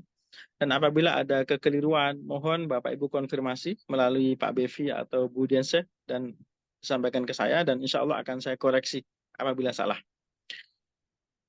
Kita tutup dengan doa kafaratul majlis. Subhanakallahumma bihamdika asyhadu an la ilaha illa anta astaghfiruka wa atubu ilaik. Hamdan yuwafi ni'amahu wa yukafi'u mazidah. Ya Rabbana lakal hamdu kama yanbaghi liwajhikal karim wa 'azimi sultanik. Allahumma rabbana zalamna anfusana wa illam taghfir lana wa tarhamna lanakunanna minal khasirin. Allahumma anfa'na bima 'allamtana wa 'allimna ma yanfa'una. Rabbana zidna ilman nafi'a. Allahumma inna nas'aluka ilman nafi'a wa 'amalan salihan mutaqabbala wa rizqan wasi'an halalan tayyiban mubaraka. Rabbana hab lana min azwajina wa dhurriyyatina qurrata a'yunin waj'alna lil muttaqina imama.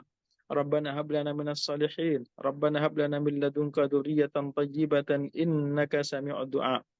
Rabbana ighfir lana wa liwalidina warhamhum kama rabbawna shighara. Allahumma ansuril Islam wal muslimin. Allahumma ansur ikhwanal muslimina fi Gaza wa Filastin. Allahumma ansurhum. Allahumma ayyidhum. Allahumma kun lahum wa la takun alaihim. Allahumma ansurhum. Allahumma ansurhum. Allahumma ansurhum ala aduwwihim ya Rahman ya Rahim. Allahumma ya Jabbar ya Muntaqim ya Qahhar. Allahumma hzim a'da'ahum. Allahumma hzimhum. Allahumma hzinhum. Allahumma hzimhum. Allahumma inna nas'aluka al-khaira kullah wa na'udzubika minasy syarri kullih. Allahumma ballighna Ramadan. Allahumma ballighna Ramadan. Allahumma ballighna Ramadan wa taqabbal siyamana wa taqabbal ruku'ana wa taqabbal takhashshu'ana wa taqabbal ruku'ana wa sujudana ya Rahman ya Rahim. Rabbana atina fid dunya hasanah wa fil akhirati hasanatan wa qina adzaban nar. Wa sallallahu ala sayyidina Muhammadin wa akhiru da'wana anil hamdulillahi rabbil alamin. Assalamualaikum warahmatullahi wabarakatuh. Waalaikumsalam warahmatullahi wabarakatuh. Waalaikumsalam warahmatullahi wabarakatuh. Ustadz. Sama-sama Pak Iqbal. Ya, Saya pamit dulu. Insyaallah. Baik Ustadz, terima kasih banyak. Assalamualaikum. Assalamualaikum. Assalamualaikum warahmatullahi wabarakatuh.